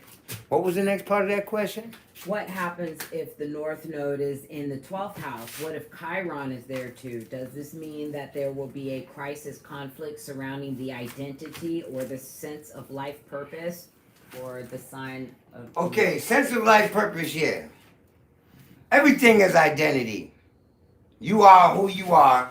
You like what you like. You've been through what you've been through. You don't like what you don't like because of all of the elements in your chart. They all contribute to your identity. That is the reason why I use equal ascendant cusps in my timing and whole equal house in my delineal interpretation. Delineated interpretation. All right? So, read that question again, the last part. Oh, if it's in the 12th house, we already know that whatever the 12th house deals with, the affairs of the 12th house, which are numerous, right? I voiced a couple of them in the beginning. That your purpose is going to be dealt with on spiritual matters, matters of privacy, matters dealing with secret enemies, things that you are blind to,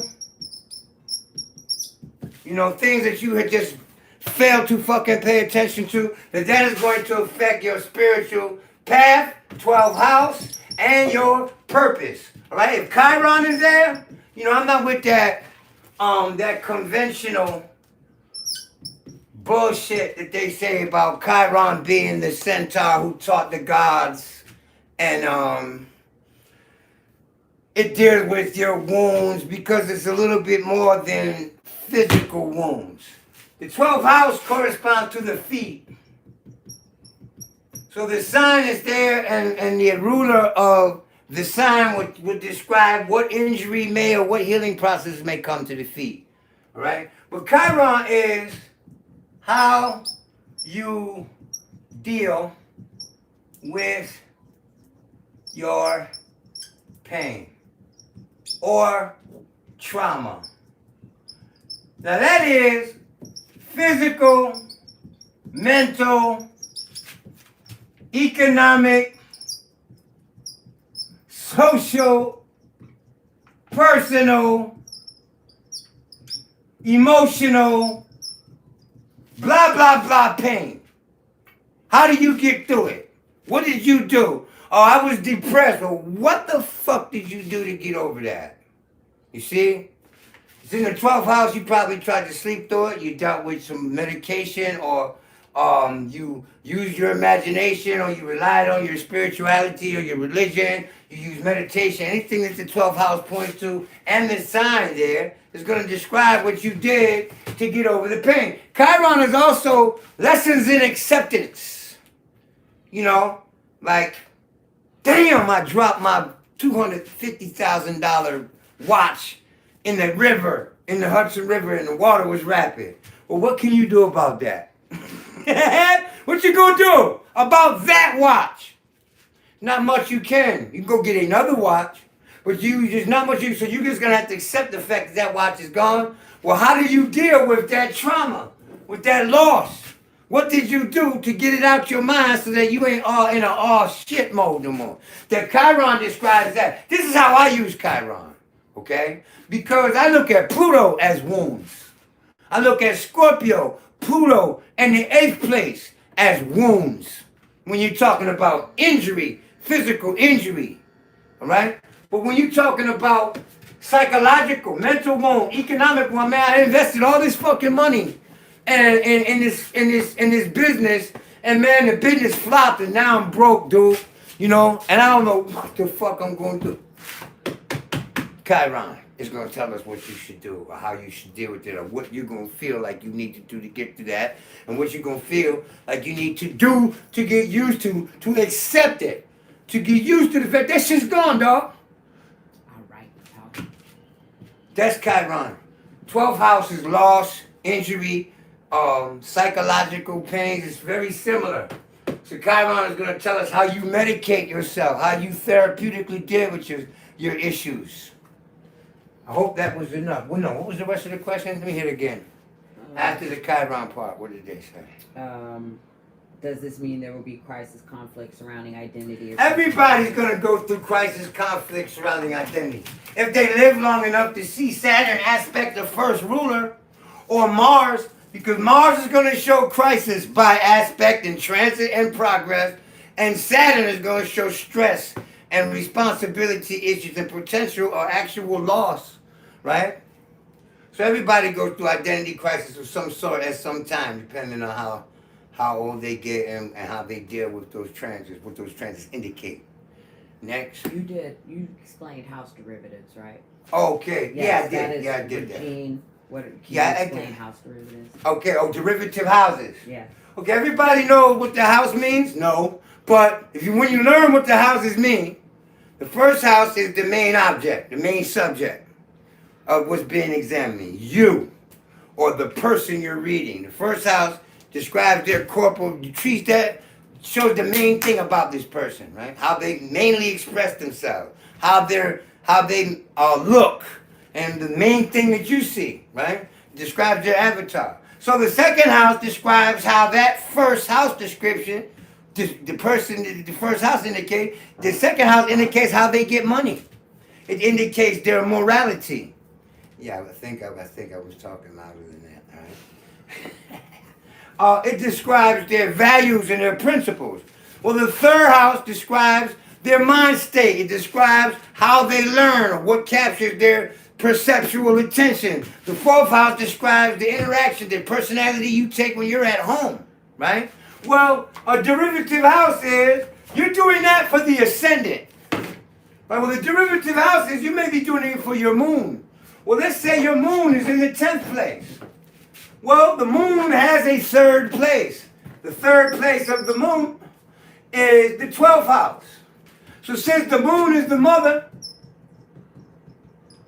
and the third house traditionally from any point are the siblings of the mother, then the sign here is going to describe what the what the mother's brothers and sisters went through. Or how the mother verbally expresses herself. See, because that's the third house of the mother in your chart. This is what derivative houses are used for. So the ninth house, right, describes in-laws.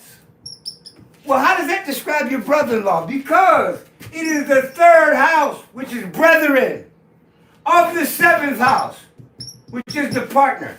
The ninth house will also describe your relationship with the partner's siblings.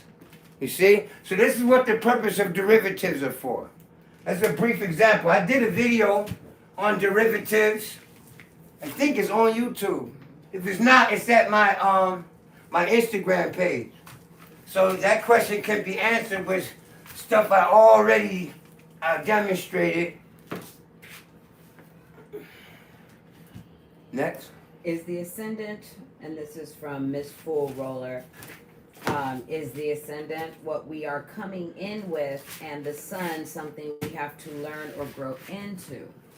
Well, you got some people that say that. That's not an absolute. I'm not adverse to the application to making a consideration and a delineation with that motif, with that theme present as the format of your delineation. But you come in here with every one of your planetary placements. See, that's the ascendant. That's like saying this. The ascendant rules the face and head, right? You come in with your hands, arms, feet, legs, organs, face, head, eyeballs, heart, liver, toes, knees, every joint. You come here with all that.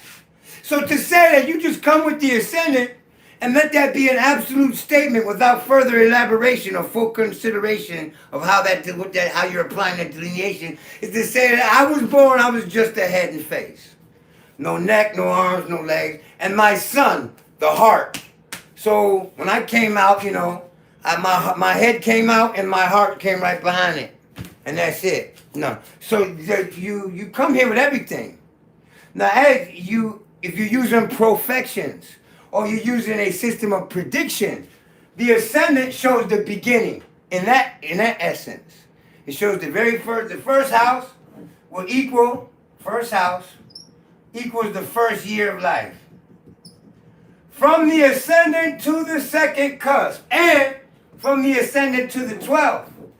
So this describes your first year of life.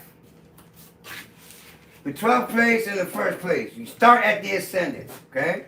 The second year of life will be described by the second house and the fourth house. Right?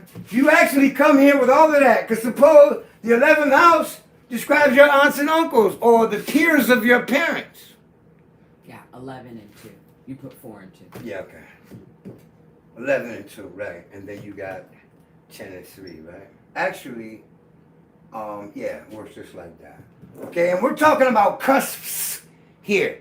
So on your first birthday, you're standing here.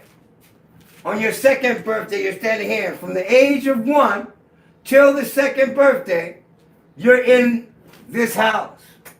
So, and it's simultaneous, both places, right?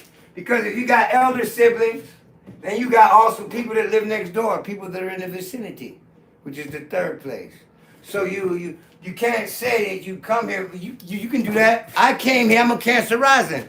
So when I had this thought, I said, Mom, there was an extra amount of water when your water busted. There was an issue when my water busted.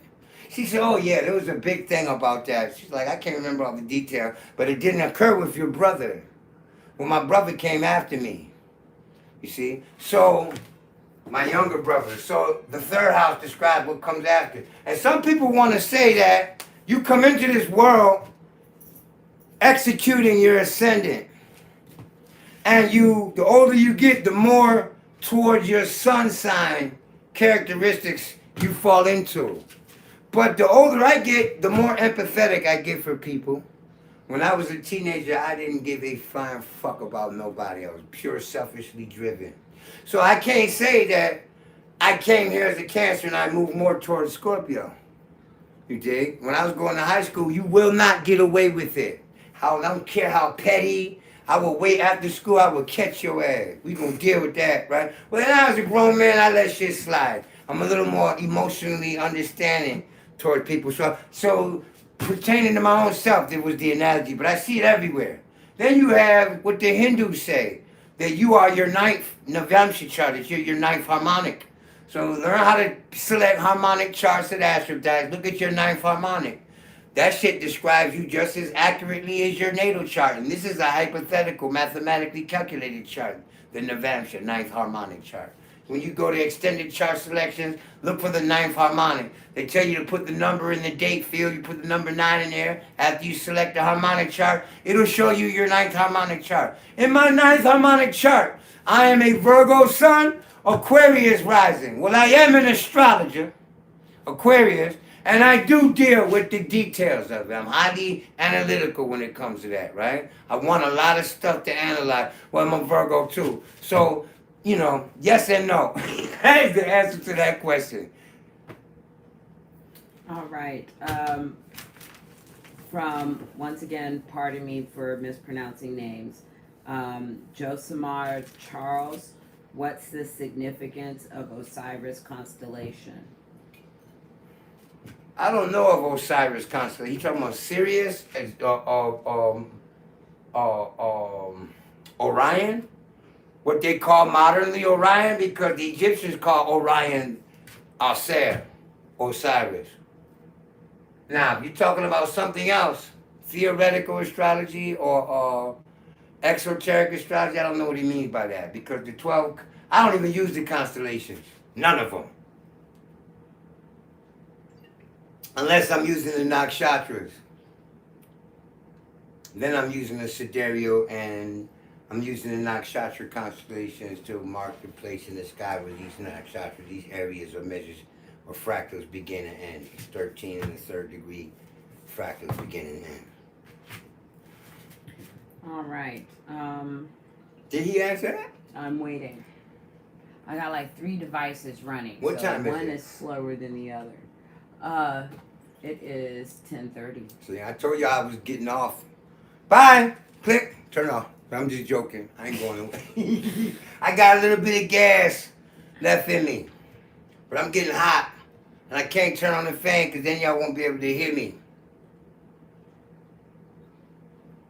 Is there another question? Yes. Technical question? How much influence do asteroids like Chiron and Juno have on us astrologically? How much? See, that's a subjective matter. I don't omit them. I just started using Juno like 2 years ago. I do that just for the sake of making the reading longer. Because you don't need it, in my opinion. The ancients were more accurate astrologers than we are, and they only use 7 planets. And technically, literally, there are more than 100,000 asteroids in every degree of the zodiac. Every single one of the 360 degrees. So when people want to single out certain ones, the only reason why I use Chiron is because I would experience some shit and then go home and do the chart for, I was here, man, I lost all my money, dog, you know, or my bag got stolen. So I would come home and what planet was on the cusp when that happened? I progressed my chart to the date, to the hour that it got stolen, and Chiron showed up a lot when it was situations where I was powerless to do anything, where I just had to get used to it, nigga. Because he said, that's it, right? You ain't gonna do nothing about it. There's nothing you can do about it. And then you can't do nothing about that milk you spilled, but wipe it up. So that's like the analogy for Chiron. Get used to it, dog. Adjust to it. Adapt, right? So when I saw that Chiron was on an angle, whenever a situation arose that I was absolutely powerless to deal with, but where acceptance was the lesson, I said, yeah, I need to use Chiron, man, because this has shown itself to me. So, yeah, but all the rest of the asteroids have not shown themselves to me. Juno psychologically has shown itself, but in the progressed measure in a person's monthly schedule, I tried it for like the last 2 years. Nobody's really feeling that, not in my circle. And I have Juno in Aquarius, you see? So it's not showing up in my circle. So I don't see, how much? Not a whole lot. But Chiron coming over a cusp with Saturn, oh, it's going to enhance that Saturn. What that Saturn points to is going to be included in the delineation. So this is why I use those asteroids and not the others. I've looked at Ceres and Vesta and things like that. And, you know, really, literally, they may be very useful. I just don't see a necessity to go. To me, that's like going overboard. To go back to the constellation, he replied, it's just how it's aligned with the Egyptian pyramids, Sirius. Okay, I got what he said. That's archaeoastronomy. I love that. I'm enthused about that science. Okay. You gotta understand that there was a global culture, pre-Diluvian, before the flood. And I'm not talking about Noah's flood, right? I'm not talking about nothing biblical, nothing coming out of no religious, because all that shit is a pile of toilet paper to me. If y'all are insulted by that, well, somebody asked a question and brought it out. If you don't like it, you can Chiron that. Get used to it, okay? Yeah. What do I think about it? I like the theory. It mathematically works. When I heard Graham Hancock talk about how the three stars were aligned, right? When I saw that, I immediately went to the software and pulled up 12,500 BC in the astronomy software to see if El Nitak was actually lower in declination than it was now presently, and yes, it was. So do I believe that they use that symbolism? Indeed. Okay? I also know that this isn't the only monument that they built. They got, what the fuck is this? Nazca? I think, Neptune.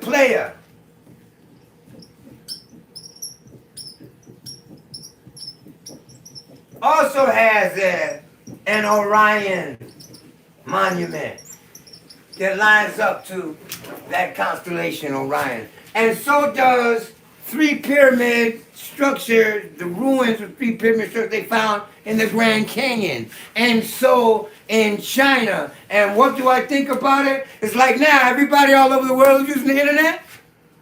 Well, it was a global phenomenon and trend spiritually, the Osirian religion.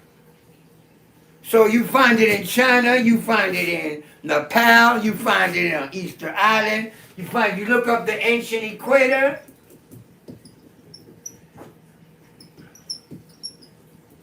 then it correlates to that too, which is not something mentioned by Graham Hancock, okay? So that's what, you wanted my opinion of it, my impression of it, yeah. From space. There's a lot more that I can add to that. Like, we could talk about that for hours. But that's not astrology as much as it is archaeoastronomy. And if it was astrology to them, the method and the symbolism of it has not come down to us. I'm going to add this. If you're familiar with the precession of the equinox, that has astrological flavor, right?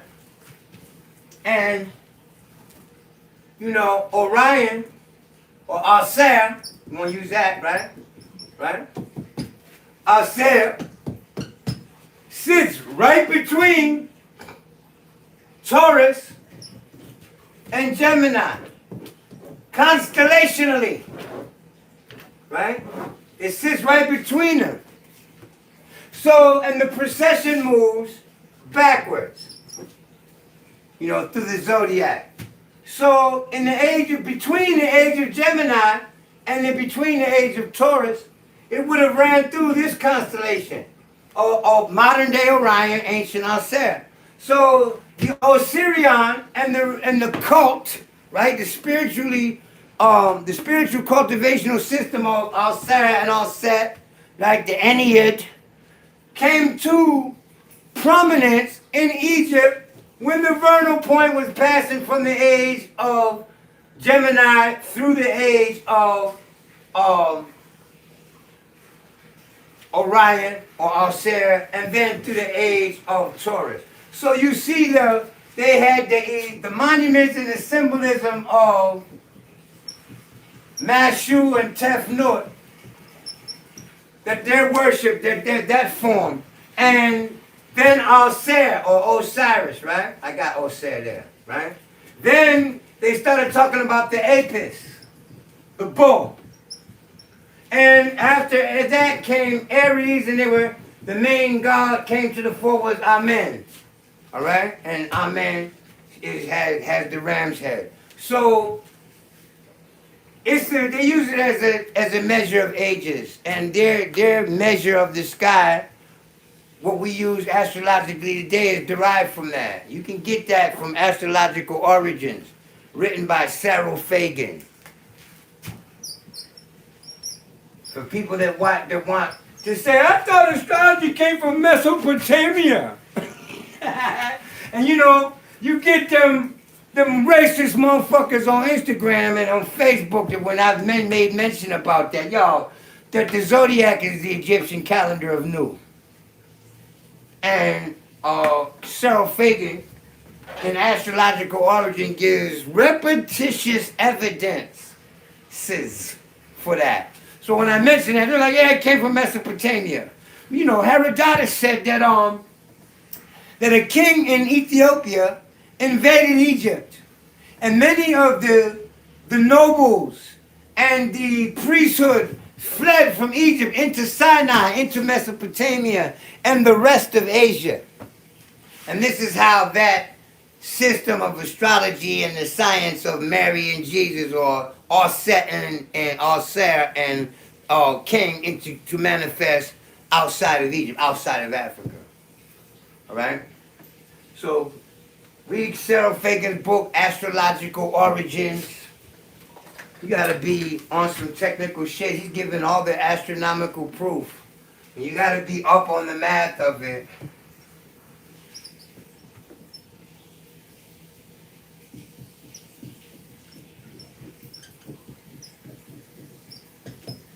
Right, they got the book in PDF online for free. Okay, so you ain't got no excuse about acquiring it. All right, that's what I think about the Osirian thing. I don't know if you understand that or not, because I did make short work of it. Right.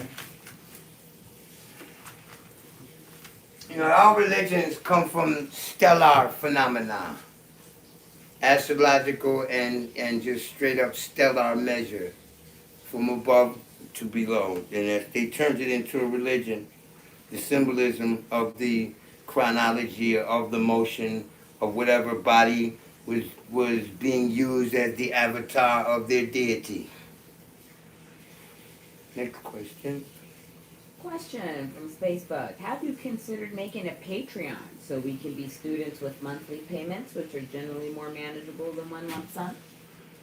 I take my tuition in 3 lump sums. And now I don't want to use Patreon. I don't really want to get too dependent on this computer thing. I like this human interaction. All my classes are held one-on-one, over the phone or over Skype. All right? And I'm a fixed sign. So I prefer to, do what I've been doing. and adjustments always a pain in my ass, especially with this technology. So, no, I haven't considered it. And if it became imperative, then I would. But I'm doing fine with what I'm doing. My system keeps my household fed, dressed, and sheltered. So can you explain Aries and Pisces relationship? I have a family member. I want to love them, but they are Aries, and we fight every time. We never get along, and there's someone I grew up with. It's women. So they're Pisces, and they're in Aries. It is not entirely dependent on the signs there. That question is really not pertinent. It isn't because of Aries and Pisces.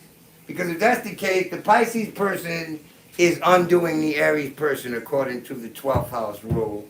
And the Aries person is the one that has to pay for those actions, right? If you want to look at it like that. But really has everything to do with the aspect of the other planets. It could easily be your Venus squaring their Saturn. So your sense of being nice and polite or congenial, Venus, is challenged by their expression of harshness and meanness. Saturn, it doesn't have to be Pisces, Aries. I explained earlier, I got Gemini in 12th house. One of my very best comrades is a Gemini rising. And some of the people I despise are Gemini rising. I've had girlfriends who I remember we broke up and it was congenial, and it's congenial now. And I have had girlfriends that had Gemini rising, so if they were on fire, I'd be looking the other way, burn to death, for that shit you did. So behind my back. So it doesn't depend on sign like that. It depends on the alignment between the planets. You can get a better understanding of that studying synastry, and I can't make a determination just based on the placement of two signs. Because what's that person ascendant? It's not just the sun. Next question. What influence do our moon signs have on our journey through the zodiac? The moon represents your mental acumen, your mental tendency. It is the lens through which the consciousness shines. It also shows instinctual behavior. So look up mental chemistry on Google, because it's the alignment between the sun, the moon, and Mercury. The moon is your mind, and Mercury is the mental process. Right? And the sun is your consciousness, your sense of self-awareness, and therefore how you think. Some people like to really think things through before they act. They need to mentally process it, right? Some people just jump right in. They Promethean and Epimethean in their thought patterns and in their thought tendencies. So the alignment between the moon, and the moon points to your maternal factor, to the feminine essence of your nature, whether you're a man or a woman. Like when I'm holding my daughter, there's a tenderness. I nurture her. See, that is a feminine quality. Right? So the moon points to that nature in a person. It illustrates that. It gives us indication by its sign, by its aspects, and by its motion, by transit, and by its motion in progression and its place in harmonic chart. So the moon points to the inner core of our sentiments and being, and our safety mechanism. Your safety factor. What makes you feel safe? What makes you feel unsafe? The motion of the moon is going to point to that. Go ahead, next. RA Akhu, it's Kev and Alicia. What's up? We made it to Georgia per our reading, family. Kev and Alicia. Jesus, see, right now I'm not recalling who that is. You're welcome. All right. I'm going to also let the whole watcher know, right? It's after 10:30. Just because I'm still woke, when I end this live, don't feel obliged to call me. Call me between 1 p.m. and 7 p.m. Eastern Standard Time. Because, man, after I do these shows, people always call on some, I thought it was okay to talk. No, it ain't. I want to lay down when I'm done. Okay. So I just want to give y'all due notice on that. Where would we look in the chart for the natal promise of finances?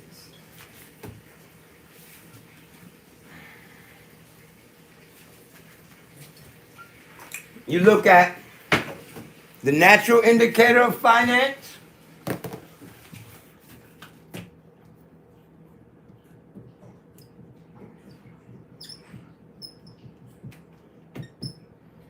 The natural indicator of finance is Venus. Right? The personal indicator of finance is the second cusp and its sign ruler.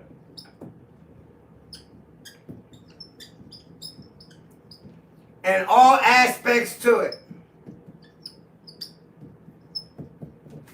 The opportunity for money lies between the alignment between Jupiter and Venus, traditionally, or the Jupiter degree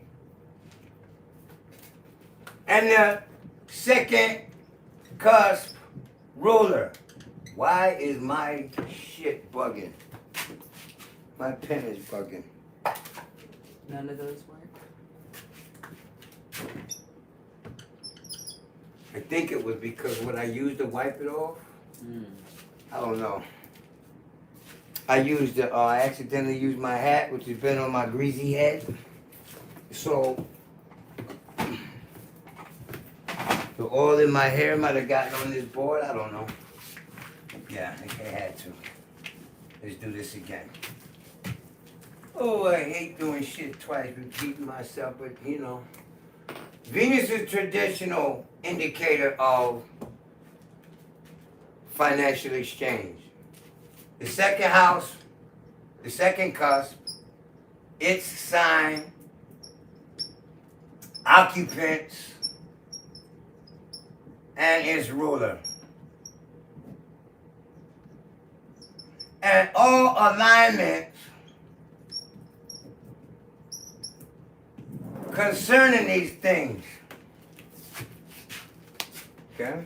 So if Gemini is on the second cusp, then Mercury is also your money planet. If Capricorn, your Sag rising, then Saturn is like your Venus. Well, Venus is money regardless of whom or what. But it is also the second ruler. Venus is not always the ruler of your second house. It is the natural ruler of the second place. So traditionally we look at Venus. If Venus is coming over your sun degree, that's an opportunity for some gain and profit. Maybe. That's if Venus deals with money in that occasion. Because sometimes Venus is provisions. It ain't got nothing to do with currency and you getting spendable instruments. It deals with chewables and swallowables and feel-tummyables. Okay? Alright? But this is what I look at. So, and then Jupiter deals with opportunity, right? Opportunity for abundance. Or easy gain. So Jupiter's aspect by transit to transiting Venus or to the second cusp occupants or the second cusp ruler, when it forms an alignment with these things, then it's opportunity for you for abundance or easy gain. Especially if Venus and Jupiter, let's say Venus and Jupiter conjuncted right on your sun degree. If transiting Venus and transiting Jupiter conjuncted on your sun degree, I wouldn't care what the aspect to your second ruler was. I'd be like, there goes an opportunity for you to get some gain regarding economy, fiat, or profit, right? Or provisions. You know, food, going shopping.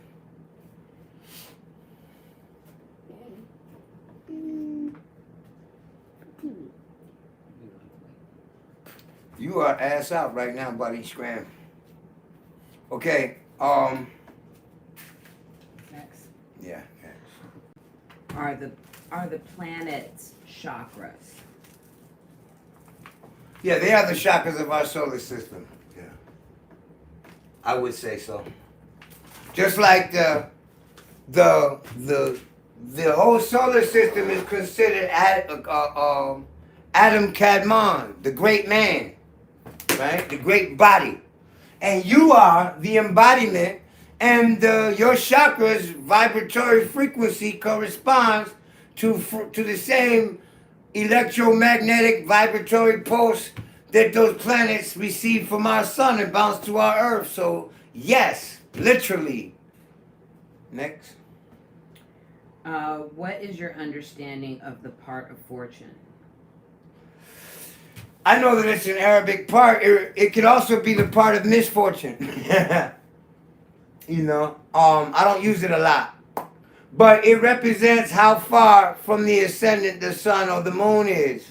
And how far the sun is from the moon, so the part of fortune is from the ascendant. Right?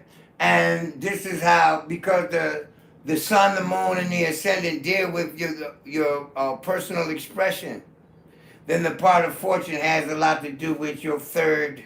It's like the midpoint of your conscious and subconscious, where those two factors meet in your life. So I see it like that. But I don't use it. I don't use the Arabic parts. Or lots. You have a million of them, really.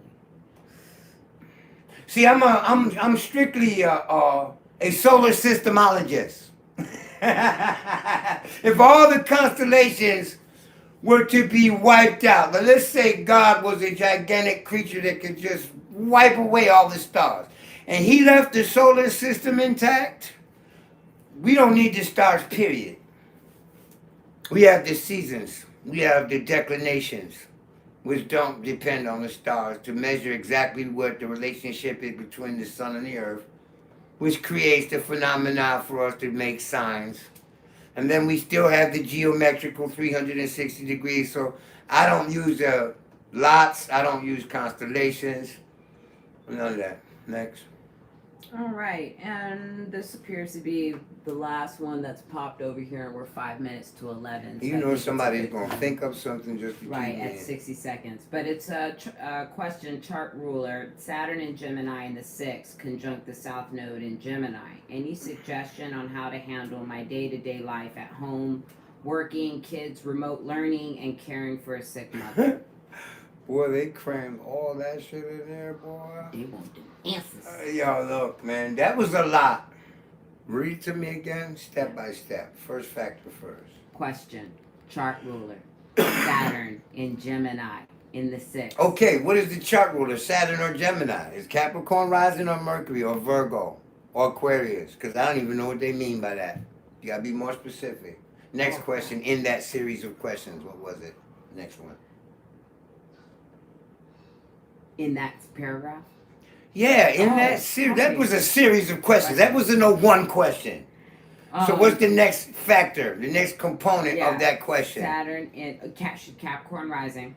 Okay, Cap rising. So the chart ruler is Saturn. And it conjuncts Mercury in the 6th? Uh, That what I heard right? no, you didn't hear that. Mercury would not be in this. Well, I don't know. Saturn in Gemini in the 6th, conjunct the South. Okay, Node in Saturn and Gemini, not Yeah. Saturn and Mercury. Right. So okay, yeah, so Cap is rising. Right. So the ruler of the first house is in the 6th house, is what they said. Right. Any suggestion on how to handle their day-to-day?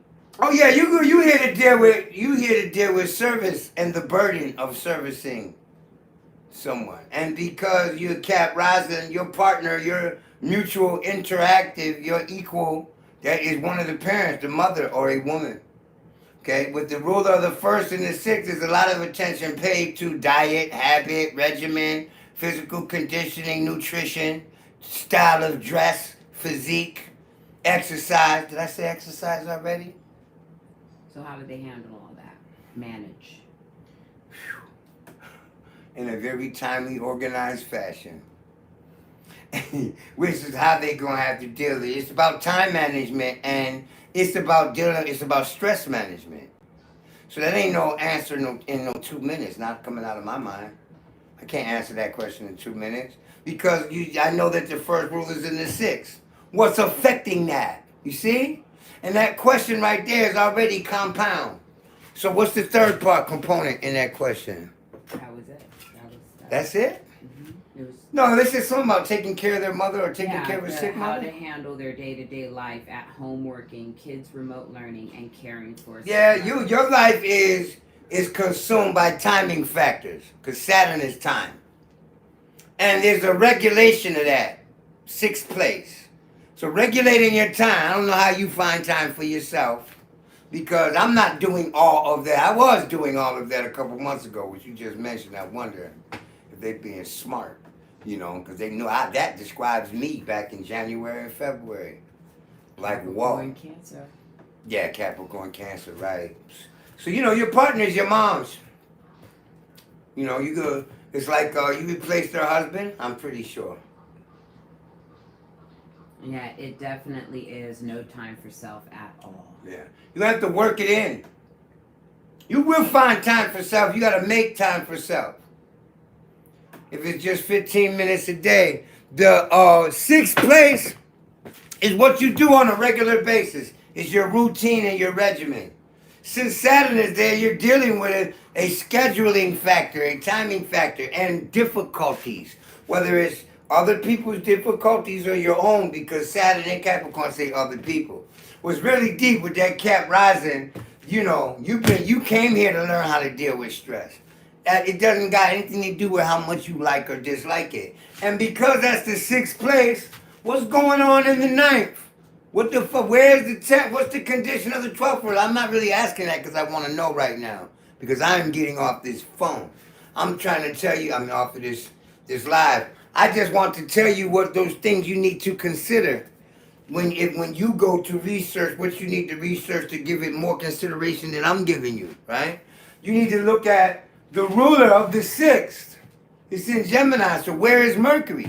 And what are the aspects that Mercury receives? Because Mercury points to the people that you do favors for. It points to the people that do favors for you. So when Mercury is under stress, your 6th house promise is under stress, and Saturn is there, and you're in a situation where you have to routinely measure out and work out, either mentally or itinerarily, if there's a such word, right? In your schedule, Saturn, you know, your timing. So you're going to have to say, okay, I'm going to handle this much work dealing with this task for the day. After 1 hour, I'm not giving it more time and attention. I'm going to deal with this for an hour. Then I'm going to deal with this because I got to save this hour over here for me. You're going to have to work out a schedule. That's how I would suggest. But that is, like I said, without any consideration for what else is in your birth chart.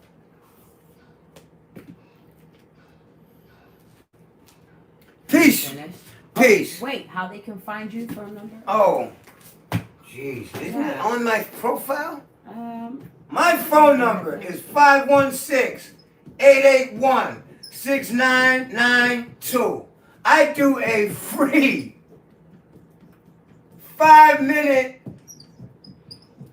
one time, because you ain't going to be calling me 8-9 times a week getting a 5-minute sample from me. That is disrespectful, man. The 5-minute sample is for you to see how I would handle an analysis of your natal promise on a really quickie. And if you like that, you use that as the criteria to determine whether I should do you a full reading. All right? So you call me between 1 p.m. and 7 p.m. Eastern Standard Time, any day of the year. If I am available, I will answer. Do not call me before 1 o'clock. All that, you want to be early and call me at 12:45. At 12:45, I'm still dealing with my kids. Okay? Every day, I'm still dealing, I'm pulling them out of the tub, stuff like that. Right? I have a routine. And after 7 p.m., it's family time and this kind of stuff time. I don't want to focus on any one person. I give you that right here in this schedule. So call me anytime. I will read anybody on the face of this earth too. Now I can really get into my braggadocio mode. I read anybody, anywhere, anytime. You do what I'm saying? your Instagram. My Instagram is COZMO361. Okay? Or the Cosmo with a Z, MOKRAT. This is where the astrology is at, though. Okay? I'm into all kinds of novelty here. All right? But this is where the astrology is. All right? You can find me I have an account on Twitter, I have an account on Facebook, but I've been throwing most of my energy into Instagram. You know?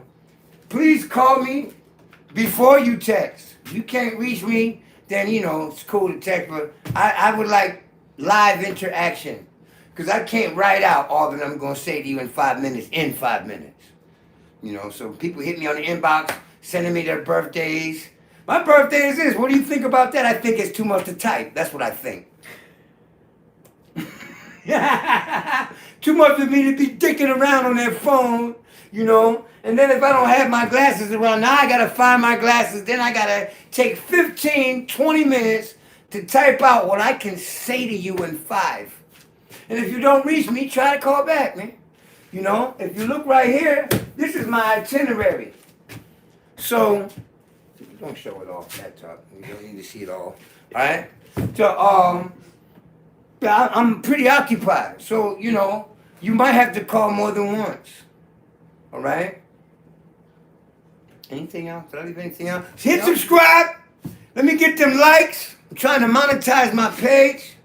Right? I think I had my Cash App up there. If you are feeling charitable, I'm not begging. I'm simply saying you can go ahead and help me out. Help me feed my kids. Because we're starving over here. I'm just joking. Right? You just help me out. You know, because it always feels good coming back to do more when I see that it's worth something, of value to people. And the only way you're going to prove value in this culture is to appreciate. And, you know, cars appreciate that increase in monetary value. So you don't have to give me 50 cents of work. I don't care. Do something so that you show me that you value the time that I give you. All right? Because the information is priceless. You know, so give me a little dime for my time. Is that it? Yeah. Peace. Hold on. 361, 19 in the second power. This is how cosmophysicians greet one another. You know, it represents progress. That 360 plus 1 degree means that I done been all around this joint and I done grew a little bit. Okay, now they seeing the bloopers and behind the scene. How the fuck do I end this shit? What Oh, there blooper? we go. Say bye.